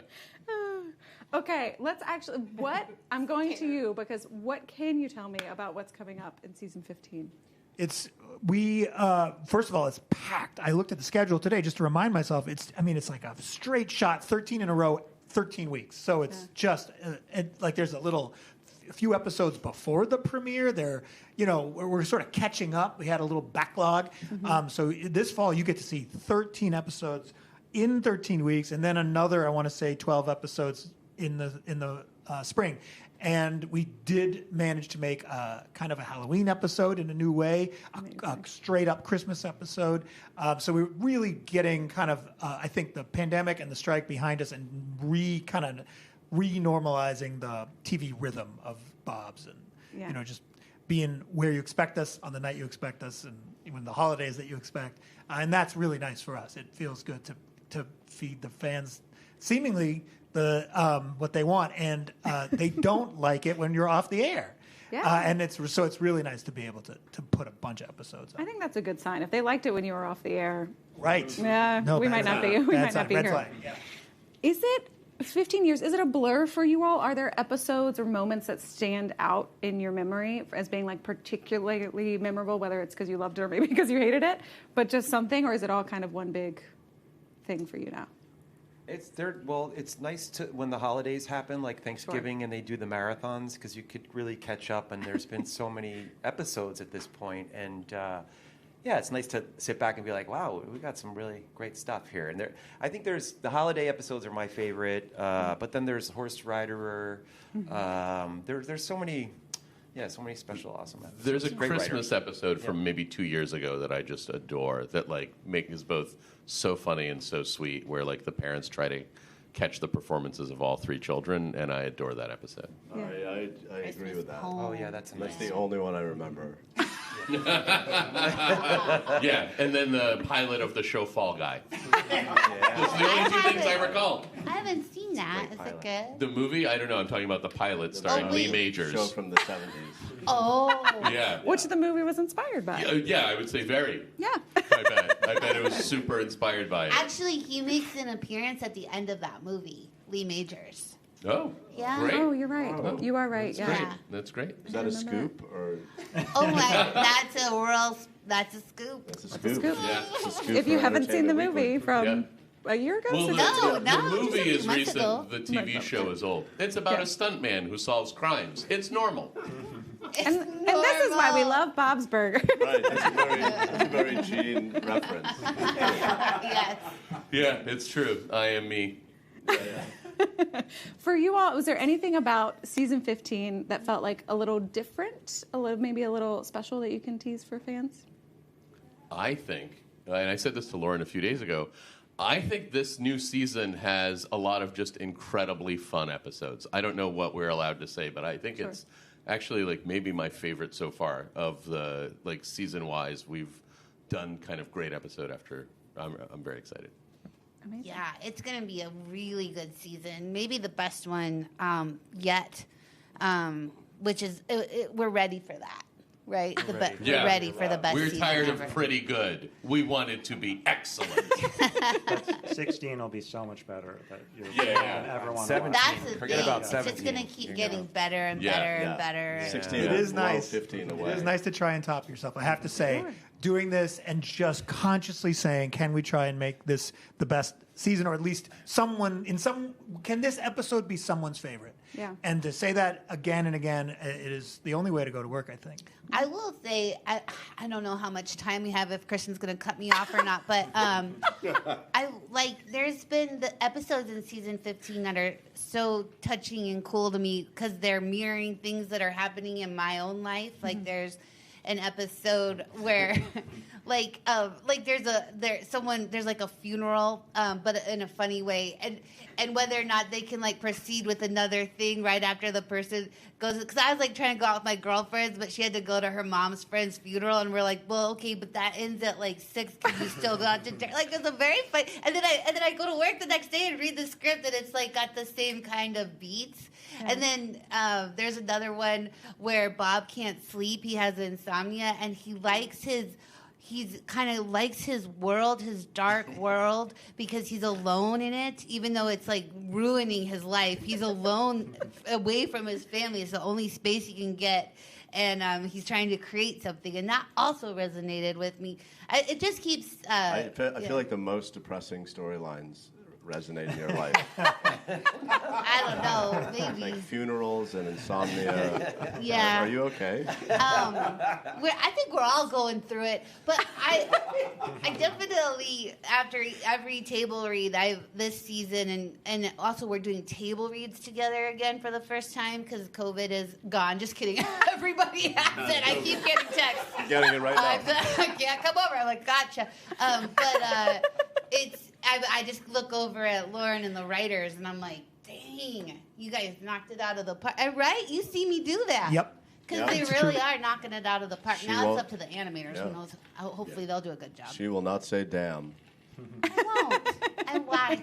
There's a better word. It's called dang. Yeah. Yeah. Amazing. All right. Well, thank you guys for Thank stopping you. through. Thank you. Everybody else, Thank stay tuned to EW.com for all your Comic-Con needs. Fall Guy! Fall Guys! Cagney and Lacey. I just want to say I love this cast so much. I love Lauren. I love the writers. I just feel so lucky to be a part of Bob's Burgers. And thanks for letting me talk the whole time, Same. guys. I know. That You're was very good. welcome. You did a That great was job. good. You did a good Great job. And also, let's not forget Holly and Nora. I kind of said them. Yeah. Oh, I didn't. The writers. They're writers who are a big part of this. They're outside, but they weren't allowed to come in for some Yeah. reason. Yeah. They look Yes, good. they would. Yeah. They're They dressed look up. good. They're ready. We could to- bring 'em They in. We put could on bring 'em in. blush. They never do that. They'll be on the Yeah, panel. yeah. They'll be on the panel. Can we just talk about Hardcastle and McCormick now? Another 80s era show. Oh, is it? Yeah. Okay, Kristen. Okay. Oh, look. Bye. Sorry. More.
Hey, welcome back to Entertainment Weekly's wall-to-wall coverage of Comic-Con 2024 in San Diego. I'm Dalton Ross.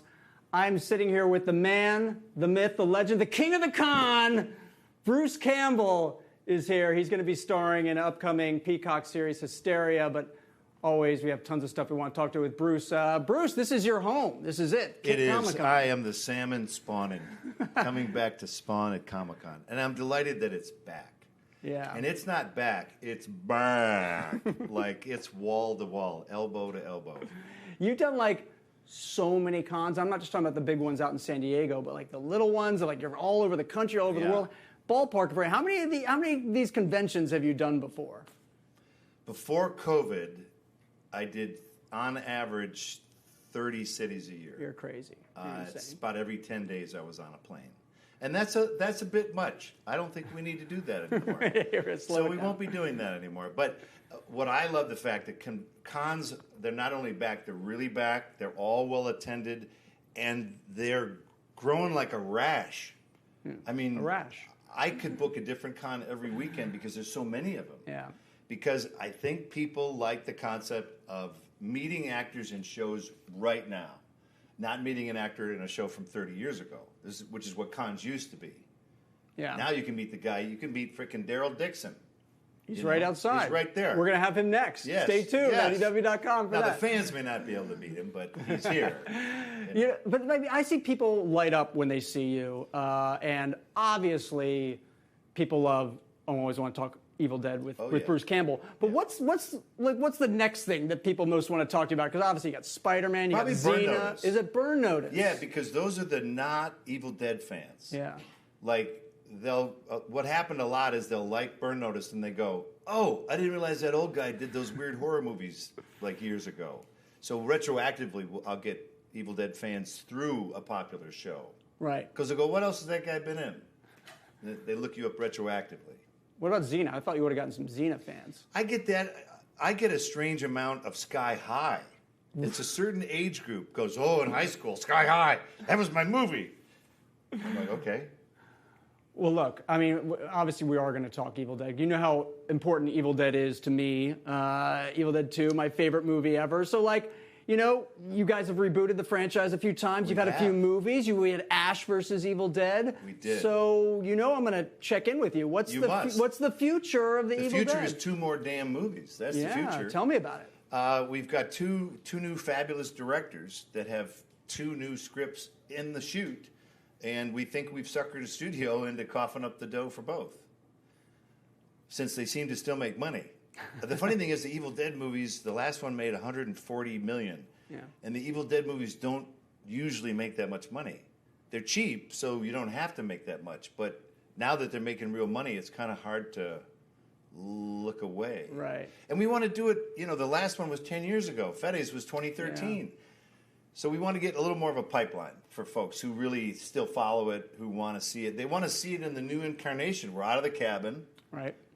Sam doesn't have to direct. I don't have to star as Ash. So the trick is to take the elements that people like, which is innocent people being tortured by a malicious entity. Right. And it's people who have no skills to stop it.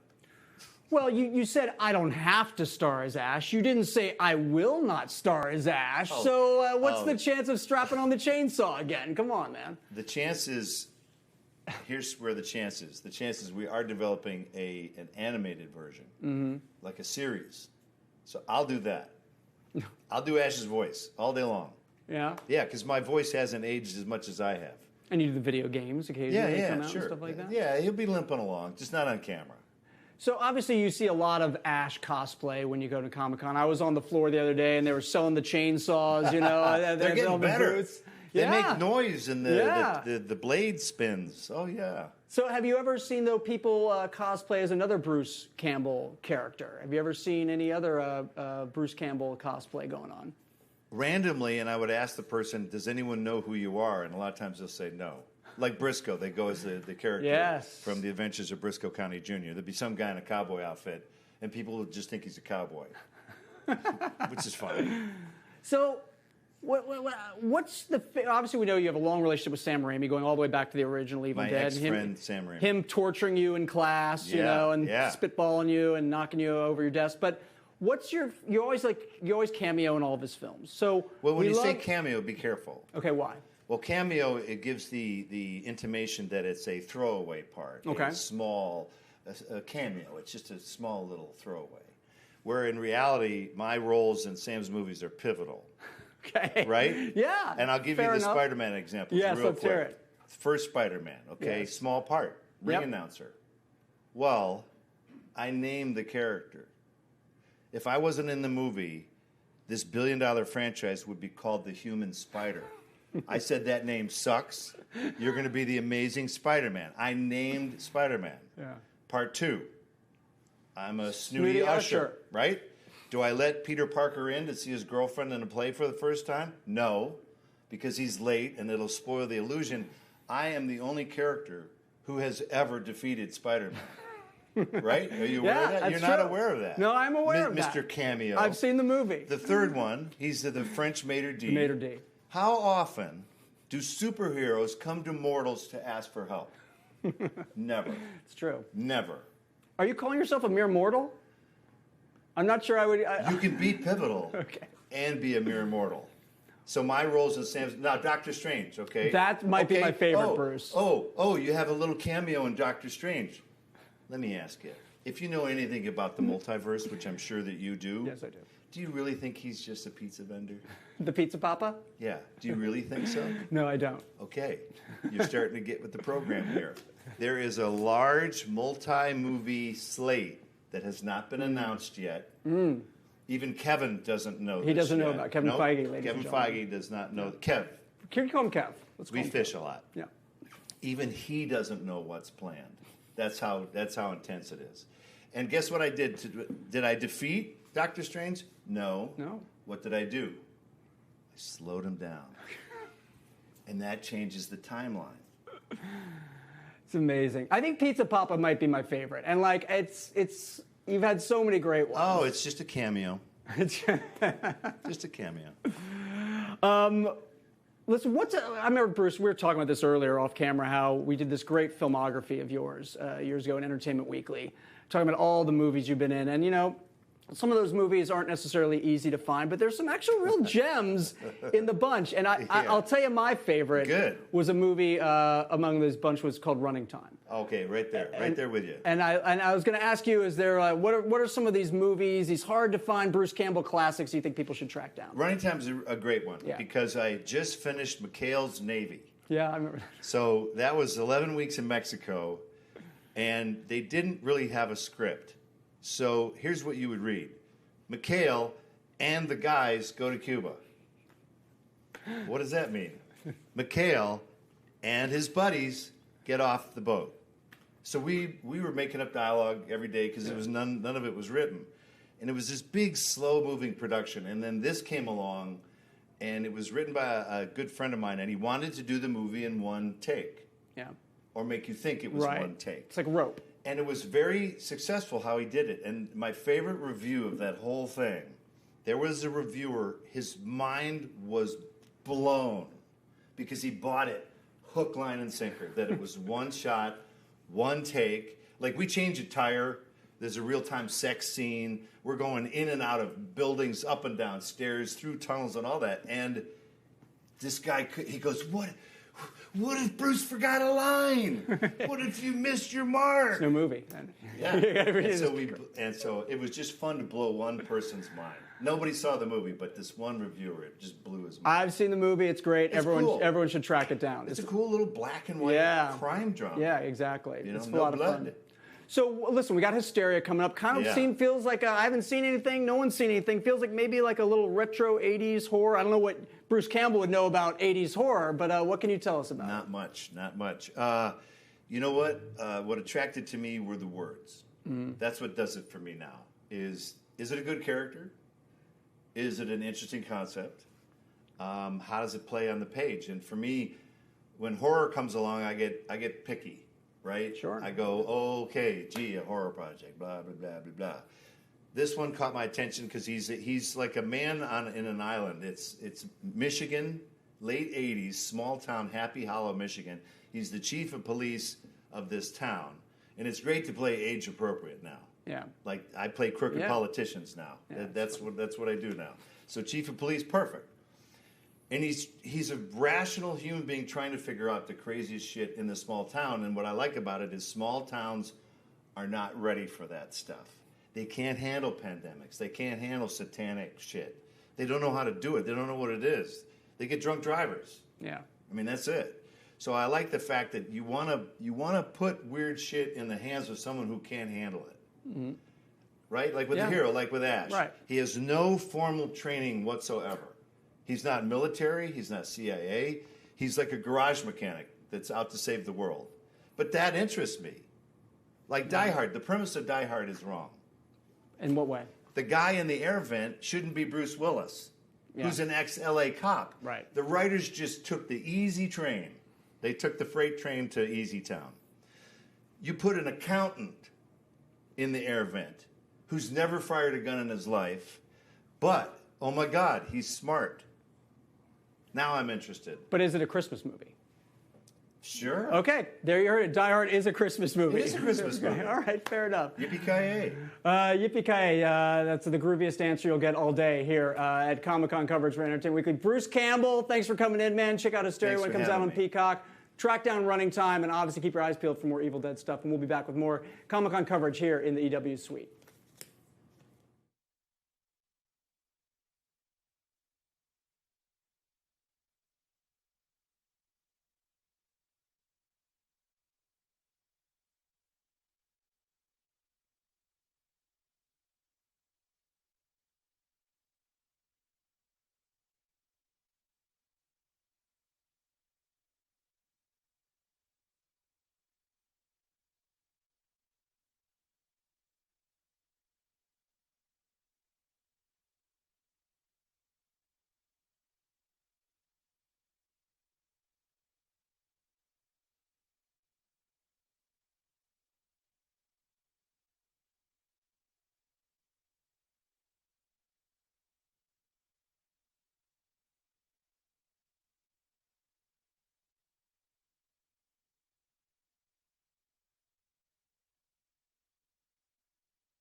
Welcome back to Entertainment Weekly's coverage of Comic-Con 2024 in San Diego. I am Dalton Ross, sitting here with the cast of The Walking Dead, Daryl, Dixon, The Book of Carol, which premieres September 29th on AMC and AMC+. Melissa, Louie, and Norman. What's going on, guys? Hello, Dalton. So good to see you all. Happy to be here. So Good much to see you. coming in. And Louie, what's it like? I assume coming to your first Comic-Con ever, right? Yeah, it is. I mean, it's great, you know, seeing all of the fans, and it really gives me a lot of pleasure that what we've done, you know, changes in a way people's life. Yeah, well, I've seen it with with these two especially, and I mean, you all have done this rodeo a lot, but not in a few years, and first time I think being here for this show, right? Yeah, I think so. right. Yeah. Yeah. So, Norman, Melissa, what's it like being back at Comic-Con for a Walking Dead show, but a different Walking Dead show and all that? I think it's gonna probably. Oh, well, I don't. You know, we're live. What's it, Brian? I think it's gonna really sink in when we get to the panel. Yeah. Because you know we have a schedule. We hop from here to there, and it doesn't feel that overwhelming. It feels more exciting. But when we're still and in a room full of a lot of people, for me anyway, it gets really overwhelming. Yeah. It's a lot of It's just people. exciting to be here to talk about. It's a ton of people. This new show. Remember, we used to come here with so many cast members that it would be like your turn to speak, your turn to speak. You know, so a lot of times you were just sitting there like loopy-doo. But I don't know, it gives us an opportunity to really, you know, talk about the characters in the show when it's a smaller cast of people, you know.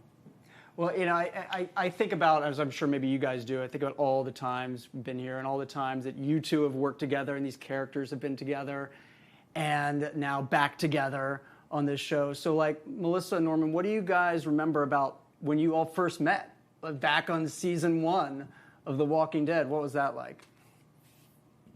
I remember it was the third episode. Is this with the bloody pickaxe? Yeah, and you, I believe actually the first time I saw you was when you came in with the squirrels, and it was Greg as a walker. Right. Right. That's right. Yeah. Yeah. And you had to put down your husband, and I kept handing you a bloody pickaxe, and I kept dipping it in the bucket of brains and blood. And Yes, that's the more first- and that- more. And the final time, you just yanked it out of my hand. I'm like, God, I love her. That was the first time we actually worked together. Correct, yeah. The first time I met you was it was your first day. Yeah. You were interesting. I'd heard we're about. gonna follow up on that. What does that mean? No, I Is just it- heard about. You know, I wasn't honestly, Norman. I wasn't that familiar with your stuff. But I had little marathons on everybody that I knew was in the show, and I did your Boondock Saints and some great, really fun independent films that you'd worked on. But I was surprised because I thought, I don't know what he's going to be like. You were shy. I was so shy. Yeah, you were shy, and I got that. You know, because I get it. But you know what? It helped me develop that character because that first because you guys, I just seen you in The Mist, so I was already like, this girl's amazing. But all that cast had already been doing press together, and they were all like, there was like a little clique going on. Yeah. And I didn't know how I was going to play that character, and then he's like, I chained your brother to a roof, blah, blah, blah. And I turned around, and I just saw like 30 faces going, what are you going to do, new guy? And I was like, everything just was a chip on my shoulder from that. I just played everything like that. And then it slowly went away as the seasons went on. But that first day was great for me. Yeah. I love that. I love how much that informed the character moving forward. And like, Louie, for you, I mean, what's it been like? The bond between your character and Daryl is so key to this series. So what was it like for you guys forming a relationship both on screen and off together? Yeah, I mean, off screen, you know, the first time we met at the casting, you know, we were getting on. We didn't really know I didn't really know who you were at the time. I heard about you, you know, vaguely. And then, you know, I started watching Walking Dead to learn a bit more about the story, you know, before acting in the spin-off. And I just fell in love with Eric's character. It was great. And then I became such a fan. And we came on set. I remember the first day, I was really stressed out. But, you know, everybody was there. There was Clemence, there was Norman, there was Greg, there was, you know, Dan, everybody. And you know, I really was getting more confident about it. And I guess, our characters, Laurent and Daryl, are kind of found, it's a bit of a mentor relationship, if you know what I mean. And it's kind of growing quickly, but, we're getting there. Do you feel, you mentioned like feeling a lot of pressure when you start. I mean, not only are you starring in this big show and coming in as a relative newcomer to us, but you're playing the potential savior of humanity, at least so billed. So what's that like, having that on your shoulders? It's a bit stressful at first, but then it is. And but then you get used to it, It's been 2 years we've been doing it, and Melissa, I remember talking to Norman about this when season 1 started. What's it been like for you filming over in France and filming like a Walking Dead show, which you're used to filming in Georgia with a certain crew, but now with a new crew overseas? The new crew's really, really. I'm sorry. The new crew, the French crew is really, really great, and it's exciting to shoot over there because it just opens up a whole new world of catalysts and challenges for the characters, and it was kind of easy going in because Greg was there, some familiar faces, and Norman they had all already been working to establish everything. So it was easy to walk into it. And then just, eventually, I don't know. It's just, I love working with Norman. I know you guys do. It's so fun watching you guys work together, and we're hoping we'll get to see your characters together this season. We'll see if that happens. About Norman, you told me the last time we spoke that the season 2 finale of this show is the best hour of Walking Dead ever. That's a huge statement to make, so why do you say that? I mean, there's been a lot of good hours of The Walking Dead. I'm not taking anything away from that. But to go out of your comfort zone and do something completely different with these 2 characters and all the new characters, it was one of those episodes where it felt like an out-of-body experience a little bit. And then I would see little bits and pieces of it, little dailies and stuff, and I was so intrigued as a viewer. And there's been a lot of those on the show. I'm not taking anything away, but it was so different and so poetic and so beautifully done on all the departments that I was just waving the flag on that one. And it's not a good thing to be in front of producers of other seasons of this show and make that announcement on live television, which I did like 9 times. But I just did it again. Yeah, There. So my big question is, who do you play backgammon with on set now that you can't steal Andrew Lincoln's money anymore? Are you a big backgammon guy? Because he tried to pull some rule on me that I will talk to you after, which he's like, you owe me 1,000. Now you owe me 2,000. And I couldn't tell if he was messing with my head or anything. To play Greg a little bit? Yeah. Yeah, Greg a little bit. So do you owe Andrew Lincoln money? I think I owe him like maybe $16,000 at this point. $16,000? Unless he's lying, which knowing Andy, he's probably lying. This is to get back for the glitter you put in his car. You know that, right? Dude, I messed him up so good. He's British. He doesn't know how to do a prank. I messed him up so good. Yeah. That's what you guys need to do, is find a way to prank each other on each other's Walking Dead just from afar. How much time do I have? So, okay, COVID. When COVID happens, we're still shooting in Georgia, right? You have to go in these rooms, and you have to do a swab test like thousands of times every hour. And Andy was coming to set. So what I did, I made a giant swab about this big, right? And then I put a poster inside a trailer showing that it's an anal swab, right? And I was going to put GoPros in the room so that Andy has to go in there, and they're like, here you go, here's the swab. We'll be back in a minute. And him like, oh my God.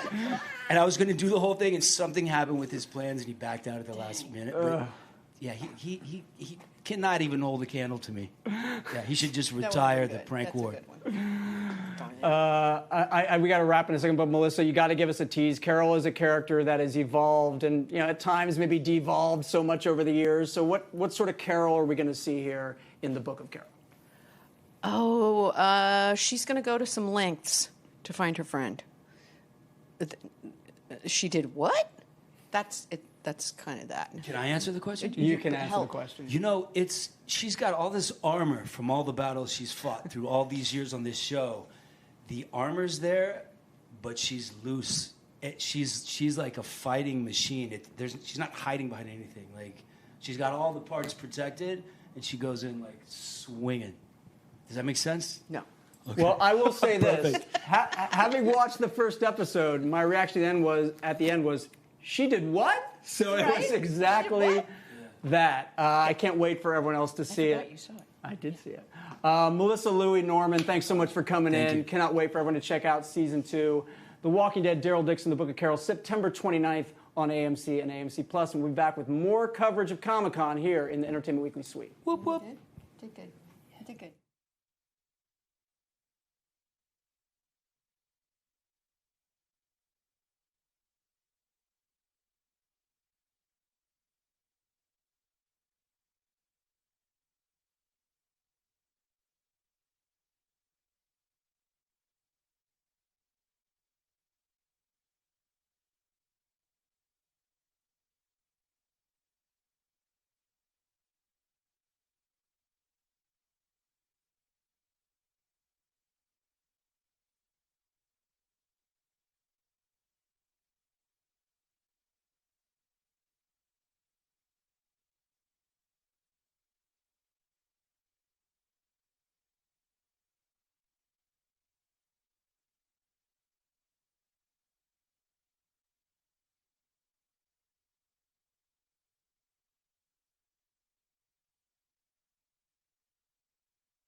We're live. Don't say We are that. live indeed. Hello again, everyone. Jared Hall coming to you from the Entertainment Weekly Comic-Con 2024 studio. Right now with the cast of the folks who are gracing the cover of our Comic-Con print issue this year, Borderlands. Some of the cast. Yeah, We're right, some of the missing, cast, not everyone. Missing this one. Yes, we have Kate Blanchett right here in spirit, as well as, of course, Jamie Lee Curtis, Kevin Hart, Edgar Ramirez, director Eli Roth, and Florian Munteanu. So thank you all so much for being here. It's a great pleasure. Thank you. Thank you. Yeah, this is we were just talking about this. Yeah, it's so pretty cool. cool. It's I mean, this is perfect place for this kind of film, right? I mean, you're tapping into the gaming community and this pop culture fandom. What are your greatest hopes and expectations for how people will take in this film? Eli? Yeah. Well, I think Avatar 2 or bust. No, I just want people to go and have a great time. You know, the spirit in which we made the movie was we wanted something that was big and fun and popcorn.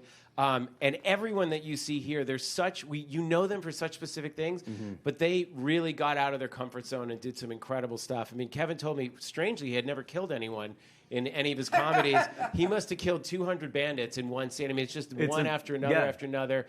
Jamie, it's another iconic performance. Edgar is the nicest guy. We get him to be super evil. And Florian, you wait till you see what he does. With his saw weapon. Half dressed. Right. But everyone, Ariana Greenblatt, who's shooting in Budapest, can't be here. But it is so much fun, and we had a great time making it. Budapest is where you also filmed this, right? Yes. Right. As I understand, ran into like Ethan Hawke and Oscar Yes, Isaac. Everybody. Everybody were shooting, Josh and so Hartnett. we were in the. Yeah, Josh was there. Josh was there. Yeah. Yeah, Well, massive sounds talent like a was good time. across from us. But it was COVID, so you weren't allowed to go near them. Oh. So we were on one side of the hotel and see Pedro Pascal and massive talent. We're like, hi, massive talent. They're like, hi, Borderlands. Yeah, just go on with your day. Well, this, like we said, it's a video game adaptation, and I wonder if it's the struggle to lean or to not lean into those elements. Like, how much do we want to do? How much do we want to, use your own creative liberties? Was that a question here? I think that's the beauty of understanding the merge of the two worlds, right? I mean, of course, when you have such a big fan base following a video game like Borderlands, who's in 1, 2, and now another, you want to stay as close to it as possible. You want to give them things that they can revert back to and understand, but then you also got to understand it's the movie business. So how do we connect the story and make sure that the story follows the storyline, but also has a level of heart, care, and follow through that we needed to have? And I think that's where the creative, from the writing, the directors, the producers, that's where they collaborate and make sure that we have the material that we need to give our best efforts to execute on their behalf, give the fans what they want, but at the same time, making sure that we execute from a studio perspective and making sure that we have the heart and care so that the story wraps around completely. But by the way, there's nothing meaner than an unhappy gamer fan. Yes. Like if you change the canon, if you change the lore, if you alter what they understand is the reality of the game, you must honor the reality that they live in, because it is a game they live in. And you can shift and, as you said, open it dramatically. You can open the heart of it, but you have to pay attention to what is the truth according to the canon, which is the creators of the game, which is Randy Pitchford and Christy, his wife.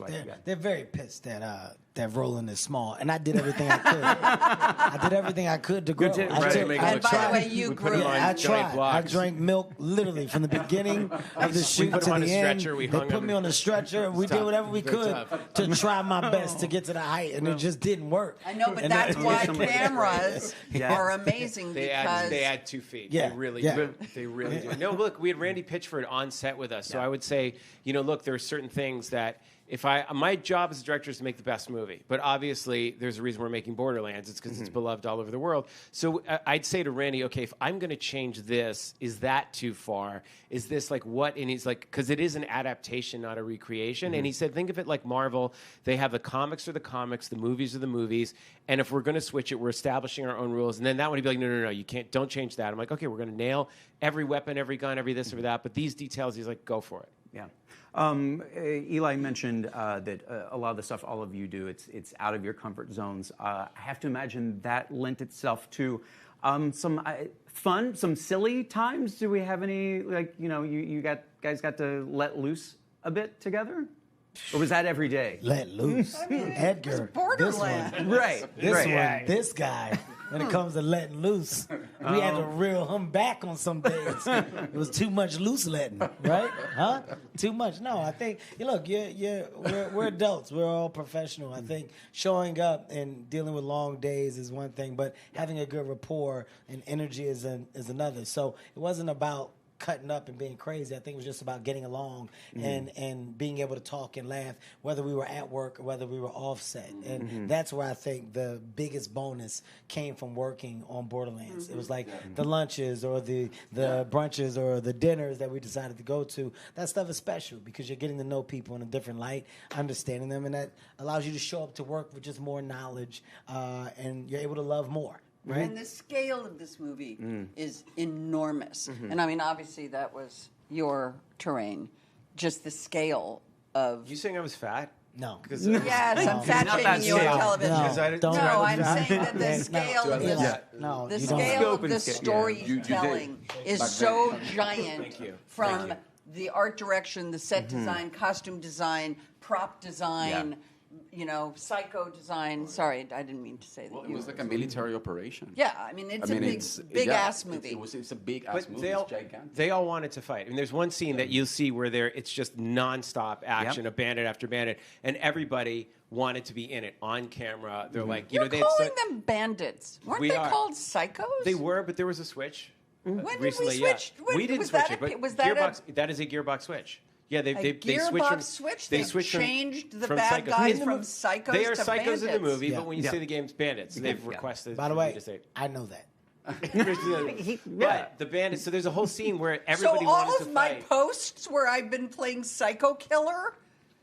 Well, there's no bandit killing. Unless you want to play the theme from Smokey and the Bandit. It doesn't have the same effect. Why? No, you're right. You were supposed to call me and say, Jamie, they're not psychos. I didn't want to say Where's the group text for this? Yeah, right. I didn't want to say nothing, Jamie. I also didn't get a golf cart. Yeah, well, apparently, he gave golf carts to Ariana. Where's my rap Greenblatt. It's fine. You know what? Hasn't shown up. Hang me out to dry. Hang me out to dry on national television live. Get it back. And so okay, good. so psychos, yeah. But speaking of the scope, the scale, the locations, you guys shot in these actual beer tunnels. Yeah, baby. Okay, which I mean, were they big enough that you didn't feel claustrophobic, or you're also getting all your they have production? bike races. They go on for 20 miles. They're under it's this place, the beer gardens, and then in World War II they were used for transporting very evil things, and you can feel that energy down there. I scouted Budapest and I saw this endless labyrinth, which is miles and miles and miles of tunnels. It's about 20 degrees down there. So poor Florian was a champ. I can tell you, it was really, really cold. Yeah. And I was the one who was shirtless 24/7. I was going to say, can we tell on the that's the sacrifice. But down there, we stage a fight scene. Yeah. And Kevin has a gun. Jamie grabs it, points it, and I said to Kate, I know everybody loves you with the conductor baton. I want you with a flamethrower, and she wielded that dragon and just sprayed it all over. I mean, we lit people on fire. They wanted to do everything. Ariana said, I want to walk up a wall and shoot a bunch of bandits. And Florian's like, I'll just pick her up and shooting them. And Kevin is shooting guys. I mean, they're the best moment for me. I remember Kevin had been training, Kate had been training to twirl guns, but they hadn't done a scene together. And right away, these two went back to back, just like... the posters for two guns. So you see that classic look, and they just, without missing a beat, as if they had been doing this their whole lives, the two of them fighting, just turning, it was magnificent. As a director, you just sit back and watch. And it's a moment just to throw Kate a lot of credit just in just understanding what she felt the movie needed. And, in a moment where she and I had our first interaction of that magnitude, she was like, okay, she was just pushing to make it better. She was pushing to make sure that it matched the energy of what the scale of that scene should be. And, Kevin, let's go over rehearse. You and I, let's get together. And it was like a sing, a song, and a dance. But there was a lot of want to approach the prep, master the prep, and nail the idea of what that scene should be. And I think that's dope, right? Like when you got the people that do the work, but that want to do the work, it's a real added bonus. And Kate, she really did bring a lot of energy to Lilith. And, we were able to follow a lot of that energy through that scene that you're talking about. It's amazing. So and Florian, too, the same thing. You watch when him and Kate first have to fight, the two of them are flipping over each other and twisting, and I mean, they're really doing it, and then you'd yell cut, and you turn around, and they'd be waltzing and dancing together and spinning. Well, but Florian, this role, I mean, we're talking about, you know, you're half dressed and your face is covered up a lot. Did that actually pose any problems for you with that mask and? Well, it was a change. It was a difference because obviously it kind of taints your vision. Yeah. And the most important thing when you fight is to, in a movie at least, to not actually punch the people. Yeah. So when your vision is tainted, that makes it Same a lot with more. directing. You don't want to. But Florian is a elite boxer. I mean, this is a man who can fight. Yeah. And so it was beautiful to watch because this is something that you do all the time. Yeah, of course. But I also was thriving of, you know, your energy and working with idols and working with people who I was idolizing all the time. I can tell. So I can tell. They made me better, and I hope that, you know, at some points at least, I gave them a little bit of inspiration as well. Yeah. With Kate, by the way, I got to mention quickly, she was training for tar prepping while this. No. Honestly, this would we would do a big fight scene. She'd be guns out, blah blah blah. They'd be going at it, blah blah blah.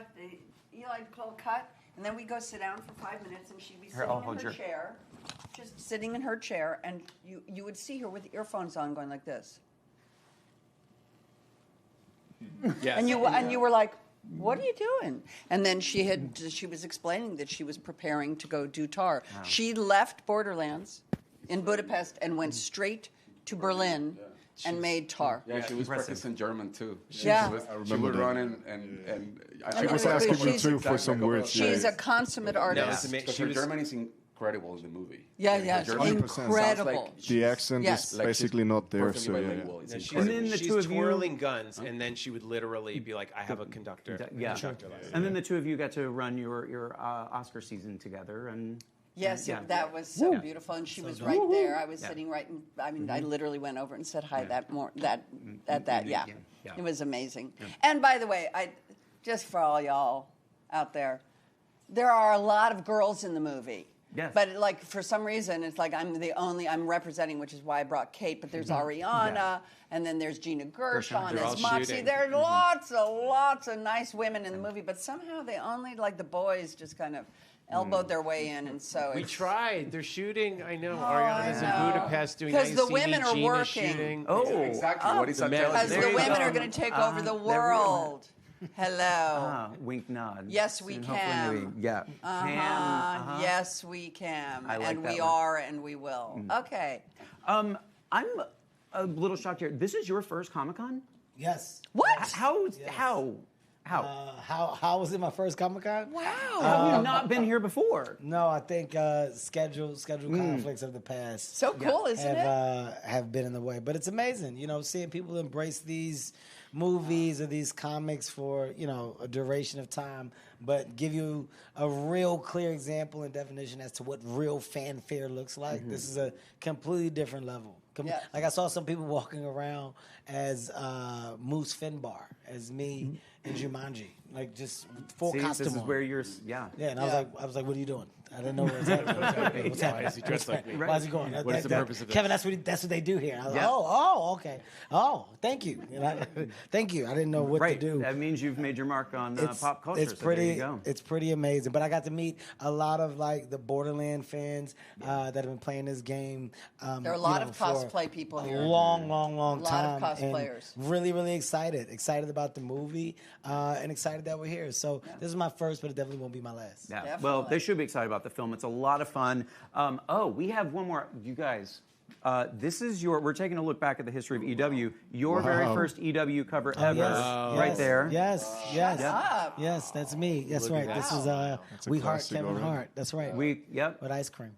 That's a fun cover. And then this one right here, the 5th ever issue of Entertainment Weekly. Here it is, Jamie. Blue there we go. You got it there. God. That's do you remember that shoot? Of course I do. Holy cow. I remember everything. By the way, also my lucky number 22. Oh, Caitlin Clark, representing 22. I'm a 22 person. She's again, women are taking over the world. Caitlin Clark, amazing. It all comes. 22. I don't have. I don't have. Let's see what this was. What's your number? I can't. Oh, 1990. That was March 1990. 1990. Awesome. That's cool. Yeah, very cool. Are Well, you giving this to me? I don't have Jeez. one. oops, there you go. It is all yours. This is 2016. All of you, thank you so much for being Thank you, here. you guys. I hope you had so much fun, and want folks this should be too. sure to. Yeah, it is yours. You have it. Thank you to Entertainment You earned it for Weekly. sure. Yeah, Of thank you course. for the cover. Absolutely. It's Thank my you. first cover of my career. It's very Like- exciting. Well, Appreciate it is our pleasure. Congrats on everything. Thanks, you Be guys. sure to check out the film when it is in theaters August 9th. August You're going to have a 9th. lot of fun Let's with go. this. Go Yeah, watch it. very soon. August New Have fun, everybody. God bless you. We'll be back soon with more interviews and full Comic-Con coverage at EW.com. Thank you. Bye, bye, bye. Shouts out to Bye-bye. EW.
I'm Sam Hyfo. Welcome to Entertainment Weekly's 2024 Comic-Con studio. I'm joined now by, I should say, some of the cast of Interview with the Vampire.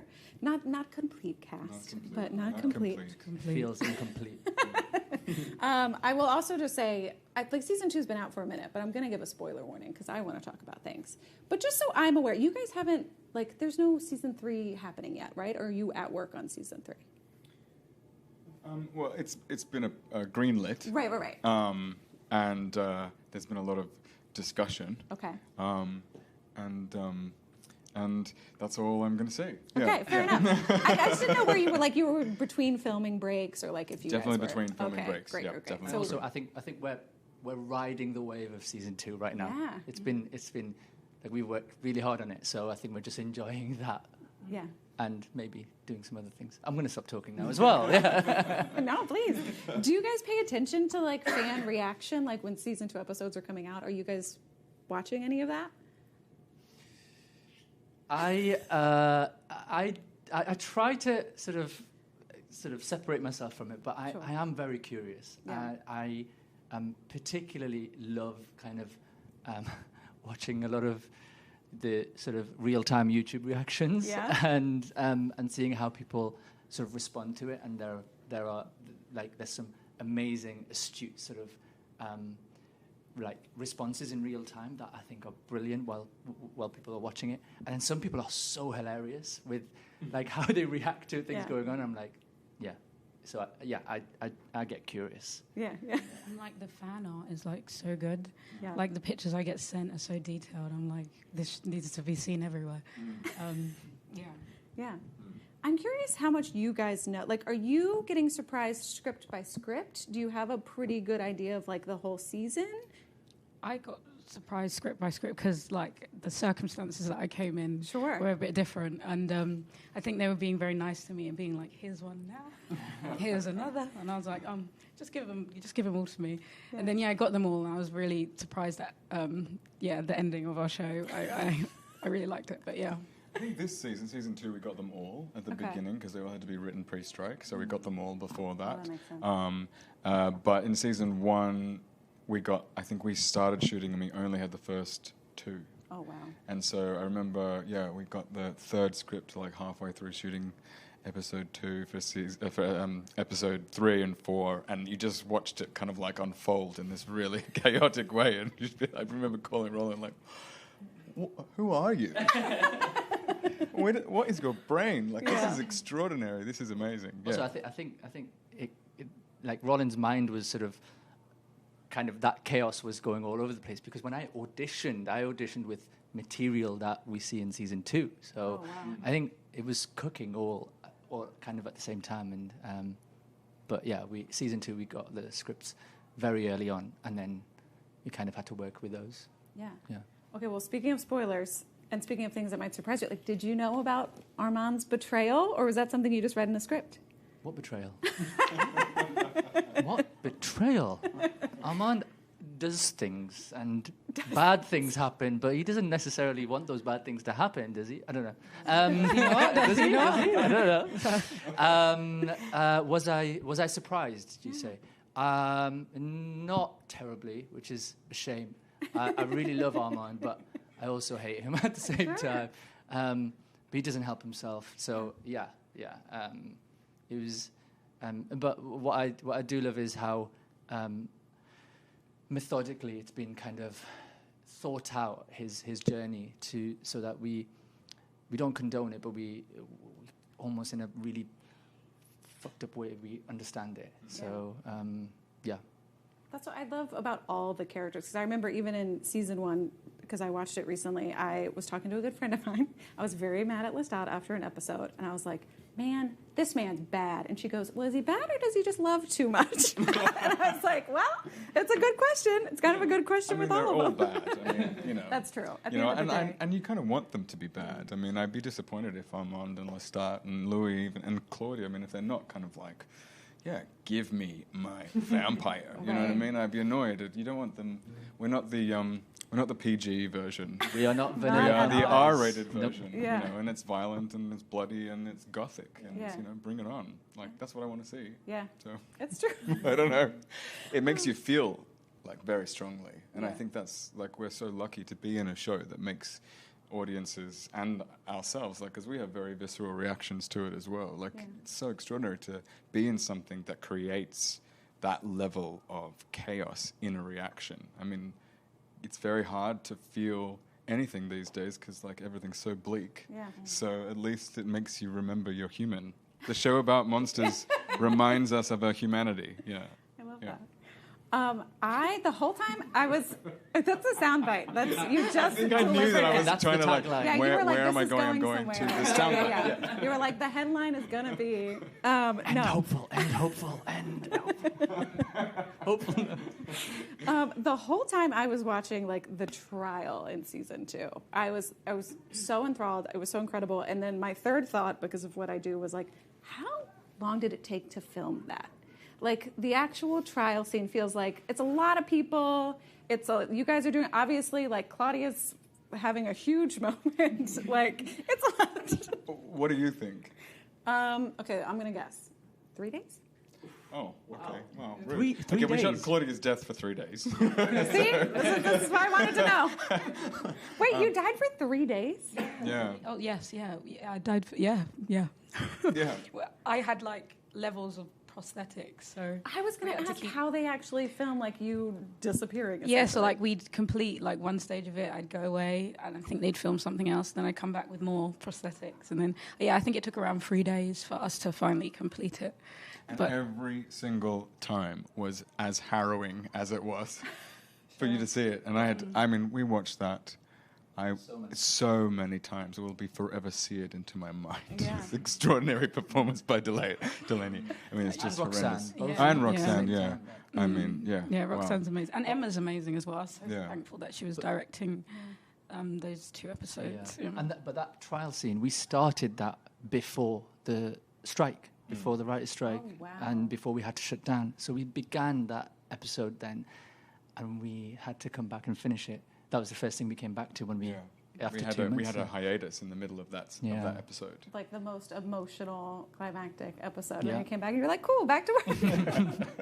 Luckily, we had to rush the majority of the meat of that episode before, because we knew the strikes were coming, so we had to rush it, and so we got a majority of the meat of it down. I can't remember where we stopped, but yeah. Wait, so how long total? If death was 3 days, there's a break in between. Maybe 9 days. It was like a full episode, sort I of. was about to say, yeah. So it was like 9. I would say 10 or 11. But then we shot other stuff like the flashbacks and stuff added to the yeah. episode. So I think it was only 9 days in the theater, maybe even less. Yeah, we have to call Emma Freeman and ask her. That's a lot to do. Things over and over in different. Yeah, it felt like forever. Also, that set was haunted. Yeah. Everyone was convinced there was a ghost in there. And there was lots of accidents. Someone broke their ankle. Delaney had an accident. On the strike when we announced it, right? Yeah, on the day that the strike was announced, I decided to fall off the stage. Or you were shoved by a ghost. Yeah, I think. But yeah, basically. Yeah, everyone thought you were shoved by the ghost. Yeah. And then but it was weird because I had like an out of body experience where I was like, I envisioned myself falling, and then I hit the ground, and I was like, oh, I'm down. It happened. Wait, was it like one ghost, or like you just felt like it was generally haunted? I feel it was generally. Okay. But was it the script supervisor, or who was it? Somebody had some sage and was walking around and trying to give everyone protective candles and things like that. Oh, It was quite a vibe cleansing. going on, but people were very concerned. We respected the ghosts. Like we gave the ghosts their kind of respect, and we were like, okay, leave us alone. Let us finish this thing, then we'll leave you alone. Yeah, it was annoyed that we were there. Yeah. But was that like built on your stages, or was that a location? No, it was an abandoned factory Oh, okay. in So it was the definitely Prague haunted. countryside. Oh, yeah. In the middle of nowhere. In the middle of nowhere, You completely had some old abandoned. ghosts in there. Yeah. It's a pretty scary place, actually. I gotta say. That's amazing. We laugh about it, but we cry about it. It's like, please don't send us back there. Yeah. I do want to touch on because I remember your wonderful showrunner in an interview was talking about how in that final scene with Lestat and Louis, it was kind of the first time we were seeing the real Lestat because it's not through perspective. How was that like in the? Did you talk about that with him? Did that kind of factor into how you played it maybe differently in that scene? You know, I didn't think too much about, you know, like there's a lot of pressure on you, so going like, what's the real Lestat? I think, you know, I know like Lestat is a very emotional, kind of like heart on his sleeve. He just feels a lot all the time, whether it be, you know, aggression or intense love or emotion, and he also likes to get caught up in the feeling of emotion. So we knew it was going to be an emotional scene, but he's also like, you know, I don't know if he's in his best way. Oh, sure. You know, he's spent 77 years, like, you know, feeling pretty terrible about himself. So I don't know if you're like, that is real Lestat, but it's a very damaged Lestat. Right. But it's kind of great we talked about like where does this go? Where does this character go, and how can we take him with us now? So yeah, there was a lot of discussion about it. But I mean, he's not always going to be crying and like, you know, stuck with his emotional, you know. But I would kind of enjoy it a little bit, I think. You always want him with the plank of wood? Not always. But if we could get like a little more of that. Oh, you will. Okay. Oh, God, yeah. I mean, that, you know, like he will just, you know, he'll cry at the falling leaves, you know, like caught in the wind, you know, you know, it's like you know, yeah. He's real high, he's real low. Yeah, he's real high. What about a plastic bag in the wind? Totally. That's American Beauty, yeah, right? Yeah, and I think that would be Lestat. Yeah, he'd get his video camera out. He'd probably call Armand to be like, I found a plastic bag. Do you have a video camera? Do you know how to use it? I don't know, but I have a blender. No, you have a blender. Okay. Thought that's what you wanted me to say. Blending bags, blending plastic bags. Did you do it? What is the hardest technical part of being a vampire? Like, are the contacts terrible? I'm assuming they're contacts. I could be wrong. What's kind of the hardest? The biting, the blood, like, what don't you love? I think it's the contacts. They took a lot of adjusting to. And during the trial, with the stage lights, I found that everything was like static. Oh, yeah. And I was seeing silhouettes, and it was like I never saw anything clearly. So I think, during the trial, it was the lenses. Sure. You're trying. I like the blood. I hate the teeth. Mine broke so many times. Every time. That's because you crunch down on them all the time. I'm pretty sure that's what it was. Right? I think I realized how much anxiety I had when I put those teeth. Your vampire I'm grinding like crazy. Oh Every time I put those teeth in, they would just snap. Yeah. And I think, I don't think Tammy liked me very much because of that. So. Yeah, it's all of it. Yeah, and then you know, usually, you know, Roland, I think sometimes is concerned that we're going to be boring, so he'll just add in as much as he possibly can in one scene. So we'll have, you know, like stunts and flying, and then like monologues, and you know, pieces of things catching a light on fire, and you know, it's like animals. We've just always got a lot going on. And don't you? I've talked to other people. Are there like 8 different kinds of blood? Isn't there like blood for every occasion? It's like blood that removes easily, blood that tastes better. Like we have mouth blood, we have drinking blood. Okay. And they're different. And then we've got body blood. We've got permanent blood. Permanent blood. Well, blood that, you know, if you're going to be bloody all day, it's painted on you, so it's not going to wash off. Like, you know. And there's like a temporary puddle of blood. Temporary puddle of blood. I had no idea. The scene where Armand comes in and finds Louis sprawled around with like a ton of blood after turning Madeline. When we were prepping it, there's this huge puddle of blood. I was like, wow, that's quite risky. Why would you put that there now? Like, the people are still setting up. And then a guy just comes and lifts it. It's a piece of like plastic and just takes it off. And I was like, amazing. Whoa, that was cool. It looks really real. It does look very realistic. Yeah. Temporary puddle of blood. Amazing. Without spoilers, obviously, since you guys know a little about season 3, if you've been having conversations, what's something you're excited to dig into? I'm assuming we'll see you. Oh, I don't know. I'm looking forward to some music. I'm looking forward to the music. Yeah. We've got some very, very talented writers, obviously, on this show, and we also have very, very talented composers who work on this show. And, like, you know, just seeing what they create is extraordinary. So, yeah. Excited for more wooden piano. Yeah, or real pianos. Or real pianos. Or guitars, or drums, You know? or French horns, You or never know. saxophones, or harps. You know. That's a big How many instruments can you name? That's true. EDM Oh. boards. That took a turn. Yeah. All right. Amazing. Well, thank you guys for Thank you very coming much. through. Thank you. Everybody else, stay tuned to EW.com for all your Comic-Con needs.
I'm Sam Heifel. Welcome to Entertainment Weekly's 2024 Comic-Con studio. Joined now by Harley Quinn / Kite Man : hell yeah, exclamation point. The longest. Wow, thank you. Two shows in one. Lake Bell. I'm Lake Bell. And I'm James Adomian. Yes. This is Sam. This is Sam. Hi, We're Sam. live. We're You're live. absolutely live. Where's Kite Man? Sorry, what? Kite Man He disappeared. has taken a quick trip Believe it or not, up in the air. a flying accident. And he's unwell. He's not doing great. Kite Man is learning to use his powers. It's season 1. Guys, it's season 1. Let the guy figure out his footing. Give him a break. And by footing, I mean His winging. his winging. He's winging it. How did you guys find out about the spinoff? Was this something that you'd heard Oh, about hell for a yeah. minute? Hell yeah. That's a Kite Man reference. For those of you who wink, watch it. But I found out about it by just, I think, our amazing producers. And because Kite Man had such a following and was so fun, hell yeah, that he just deserved it. He deserved it. Yeah. He deserved it. That's not something that James and I have. Actually, it's the only thing we agree on. We're reaching across the aisle to be able to even accomplish this interview. Oh, normally we're miserable about it. I found out about it right here, right now. I thought they wow. were the same TV show right up until this moment. And that's No one told me that they had separated in any way. and that it had. They just have me record voices. I get wheeled from room to room, and By I the just way, start talking. Here's a fun fact. Okay. What he's bringing up, which is very true, is that we play lots and lots of voices. That's right. We do so much on these shows where I was just watching one of the episodes. I was just like, oh, there's James, there's me. There's like, we play, sure, I'm Poison Ivy, but... I do Bane, but then But there's that- all these like weird assassin characters and henchmen that where I watch it and I'm like, oh yeah, that guy. Yeah, I'm Cheryl. I'm Cheryl. I have a woman named Cheryl that I am constantly campaigning to have more of. She's a cop. Katie, more Cheryl. Yeah, Cheryl. And does the guy with the gray ponytail have a name? The bar guy? James. It's James. You name him James? Oh, after you. So I love this character so much that he always he gets terribly injured every time you see him, and he's like, God damn it, you know. And I'm Cheryl. Yeah. Wow. So we. I want them to have like a sexy. We have these guttural side characters. Where I'm just like, I'm Cheryl. Oh, I'm James now. Oh, damn. So anyway, that could maybe be happening in A new spin-off of a season. little spin-off? spin-off, yeah. It's Cheryl called and James. I'm Cheryl. and a man named James with a ponytail. With gastro problems. Yeah, always. What's your when you approach a character like Cheryl? Oh. What's the inner life? I'm curious. Turn to you. Sure. Excuse me, Sam, if you don't mind, I just like to, I'm as fascinated as you are. So much. You know what's really funny is like my favorite. I love being Poison Ivy, but I think my favorite thing is when they ask you to kind of like show up and do. They're like, hey, do you have time to just do a couple other characters? I'm like. Hold on my calls. Let me put my purse back down. Yeah, hold my beer because I can't wait. Yeah, no, so it's just really fun. You know, what's another one? I remember there was another one that was kind of like a vocal what? Cheetah? Cheetah? What was Cheetah? What about the bank tail? Oh, okay, yeah. There was many British ones, but then there was another one that was like, Characters, of course. like a, vocal fried kind of, like a sexy baby, like, do you know what I mean? Like that one, I was very sad to not get to do more of. There was I think it's the first episode, I think, where Golden Glider is doing the big assassination of everyone in the thing, and there were several people who get killed in different ways. Oh, and yeah. like you did a bunch of those, Yeah, right? yeah. I was like so many guys. I was like, that's me. Yeah, and there's other fun things where they get. This is really fun. Oh my where God, like please. you get to do if there's a crowd that's all like kind of like, well, yeah, I agree with that. Yeah. And you have to do a bunch of those. So then you're like, oh, I agree with that, or like, well, that makes sense. You know, like you get to be all these different people, and then they smush it all together. I think I could come along to terms with that. Yeah, she seems like a nice girl. You know, Sure, and then sure. Why not? You Why not? take that. It's really a symphony of Lake and James. This is incredible. And then it turns into, Like, the Walla track. the Walla, Blah, blah, blah, right, blah, right, blah, right. blah, blah. Specific Can I one? ask a technical question? No. Are you? I'm out of here. I gotta go. Interview is over. Do you do like all of one character at a time, or are you in the booth swapping between like characters? That changes. It depends Yeah. on how Okay. it's written. Okay. Whatever's hardest for everyone else. That's how I like to do it. I like to do all of my Poison Ivy stuff first, Okay. and kind of then, go back. Okay. And even actually, this is also just like a fun tech, which people who do voiceover like know this stuff. But when we have to do efforts are my favorite. So efforts mean in the voiceover world is kind of like doing something. Yeah. So those are or like yeah, like that kind of stuff. So those are efforts, and I do efforts at the end. You do them. You get them out. Not Even up top. Poison Ivy, yeah, like all efforts. All efforts. All efforts at the end. Like if you're like, okay, so you're like falling out of this building, and then you save it for the end, but you fall down, and then you get up, and then you punch. So I'm gonna need a really specific effort for that. So I'm like, like that specific effort just starts to hurt your throat a little bit, so you don't want to over. I do it the opposite way. This is one of the many things we disagree on. Oh my God. I do it in a more traditional sort of like As you go? I do it in a traditional way that people appreciate. Oh wow. I'm sorry to throw you under the bus like that, but no, I see a written line and I make up new efforts while I'm reading it. So if there's a line that just simply says, it's Bane says, "I'm here, good morning," I'll be like, oh my God, I'm here. Good morning. I never do it as written. Oh, and somehow they that keep is. inviting me back. So you're basically a writer as well, is what we're saying. And he writes efforts, is what he's trying to say. I'm one of the premier effort writers in the business. Effort improvisers, in a way. Yeah. Effervescent. Just, it's fine.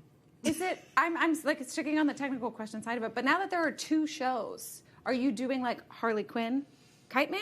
Is it all just like Poison Ivy and Harley Quinn and Poison Ivy and Kite Man? Is there a blending in terms of what you all are doing? I mean, I just kind of show up and do what they tell me. Right. What about you? Yeah, I do agree with you on that. It's definitely a show up and do what they tell me kind of thing. Yeah. It's so fun in that way. And sometimes I lose track of which is which, where they'll be like page 5, and I'll be like, we've already done page 5, and they're like, no, on the other TV show. Yeah. Great. Oh, okay, sorry. Yeah.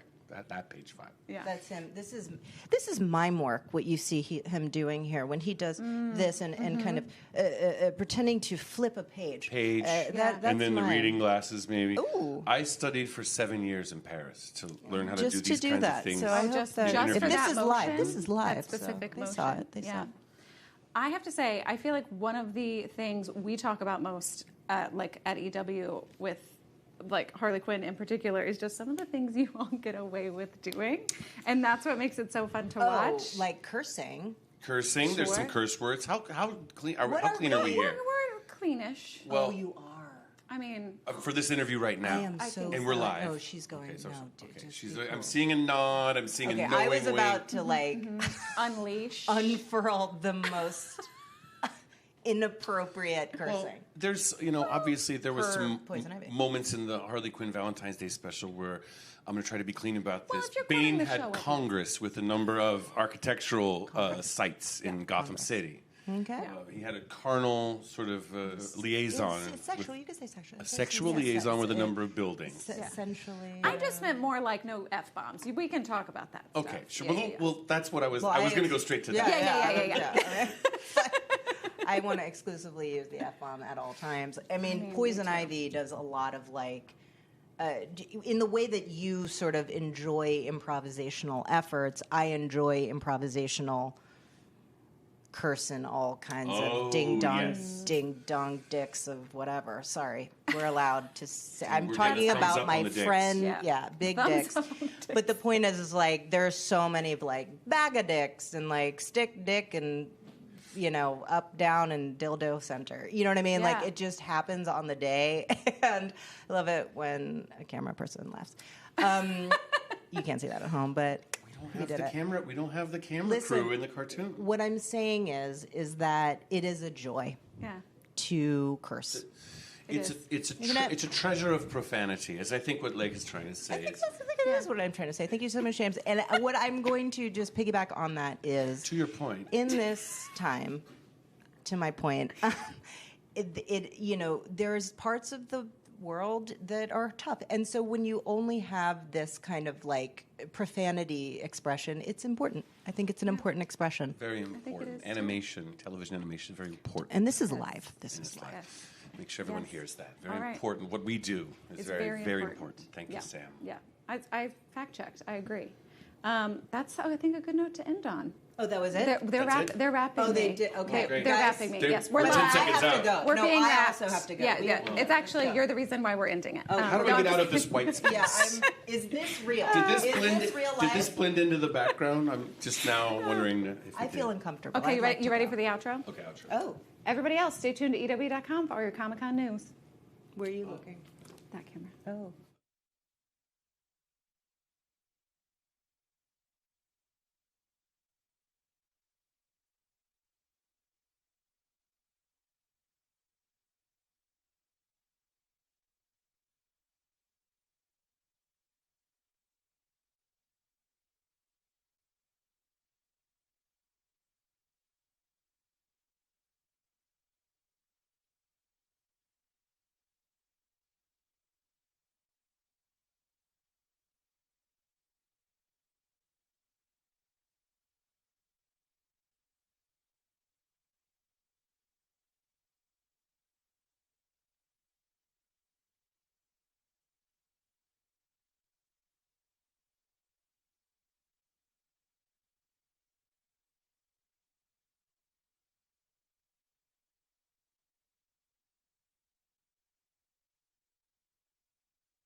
I'm Sam Heifel. Welcome to Entertainment Weekly's 2024 Comic-Con studio. Joined now by the cast of Snowpiercer. Welcome. Hello. Thank you.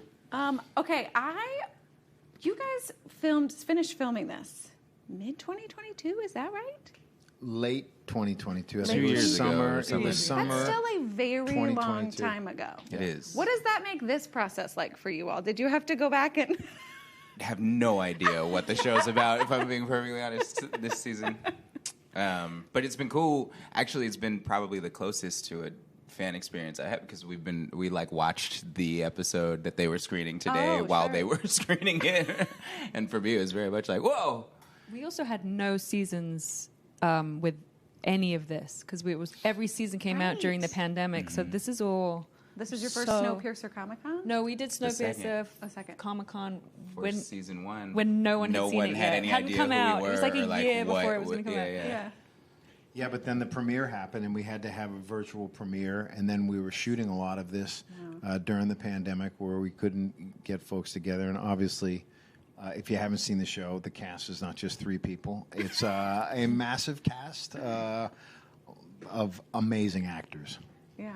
So did you guys get to kind of say goodbye when you wrapped? Has it felt like a very long goodbye?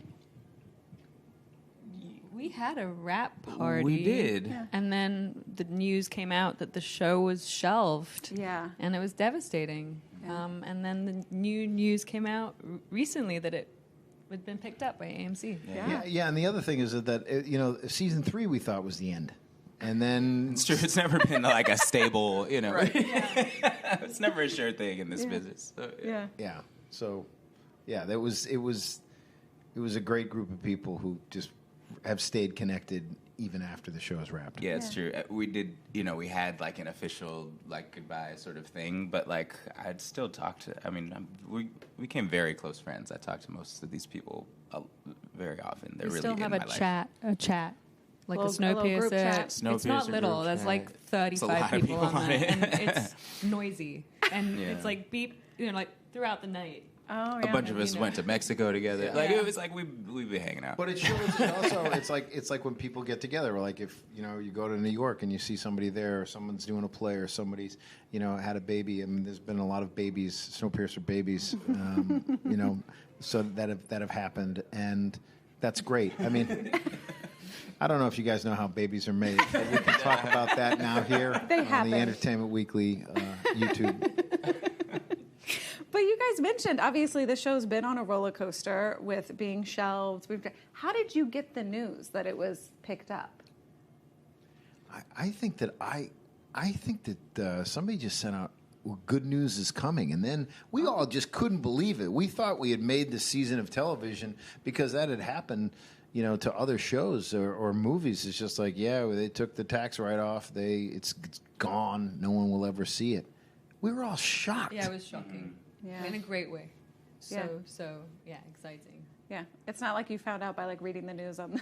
I think but pretty dribs and soon drabs before, of text, and then all of a sudden, boom! It came out. I literally think an hour after. Hey, you're going to see on Deadline, in an hour that the show was sold. Yeah. Do you guys remember throwing it back? I mean, it's hard to remember the final season. Do you remember the first thing you filmed for Snowpiercer?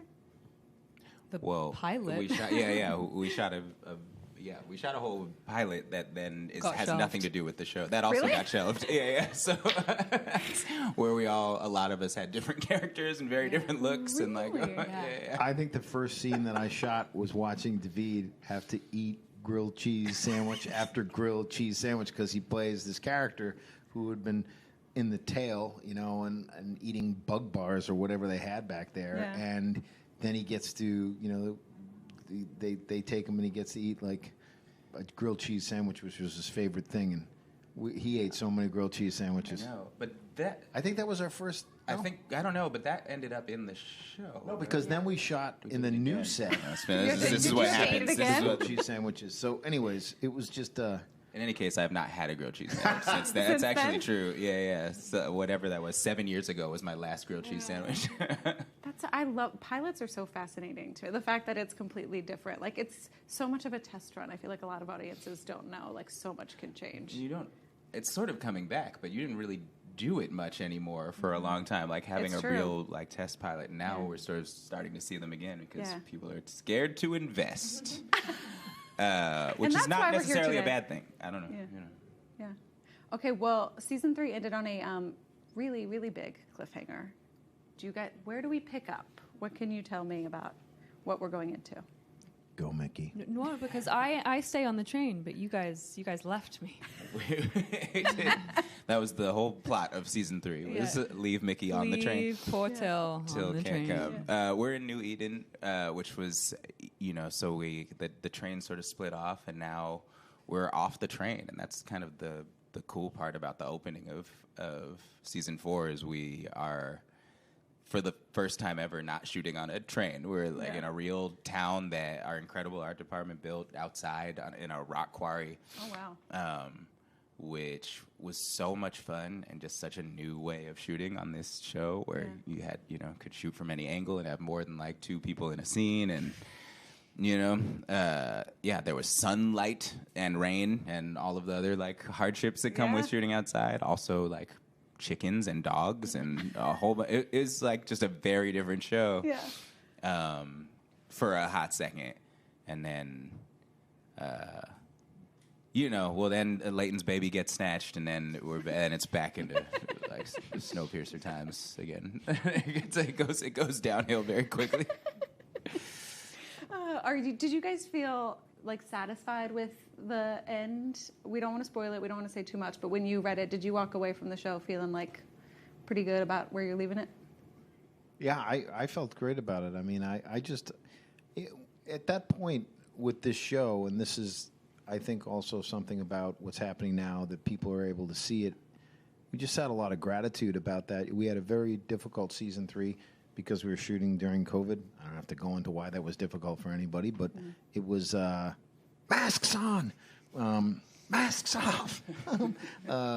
But that we even had the opportunity to then tell this whole new story, as David is talking about, get off the train, do different things, open the world up.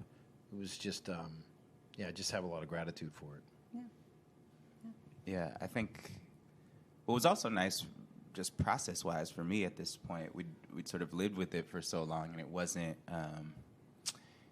so I used to like to be surprised. So I also like the end. I didn't read stuff anymore at that point. Like I was waiting till I'm, showing up and like trying to have the experience of like in the table read or like whenever, sometimes when we're shooting the scene, it being the first time I've looked at it, be like, really? That's what we do it?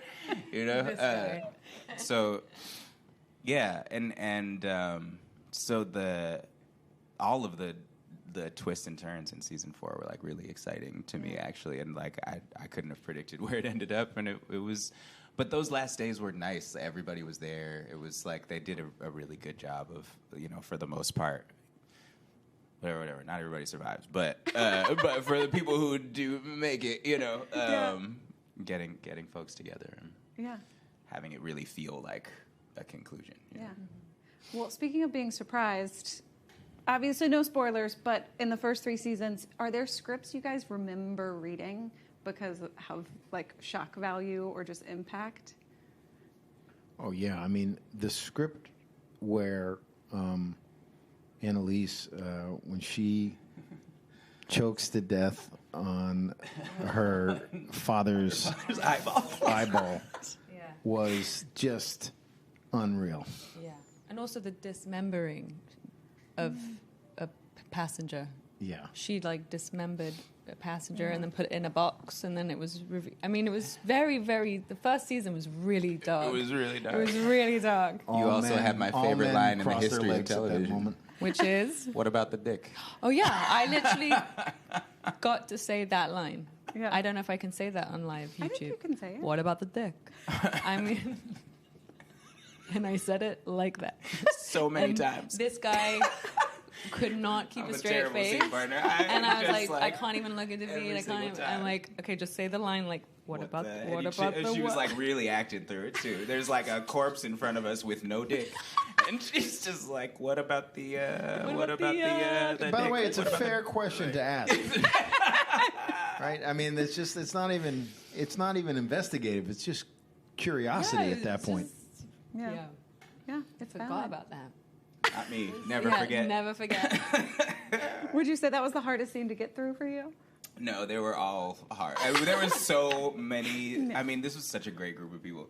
And honestly, like, I've been saying this a lot. Like, Mike O'Malley is the secret sauce of this show, actually, because, like, making TV is really hard. Yeah. Mike's one of those people who, like, could come in on a hard day and read the room and just, like, immediately make everybody laugh, like, turn the whole thing around. So, like, we spent for such a dark show, there was a ton of joy on this set. We had so much fun together.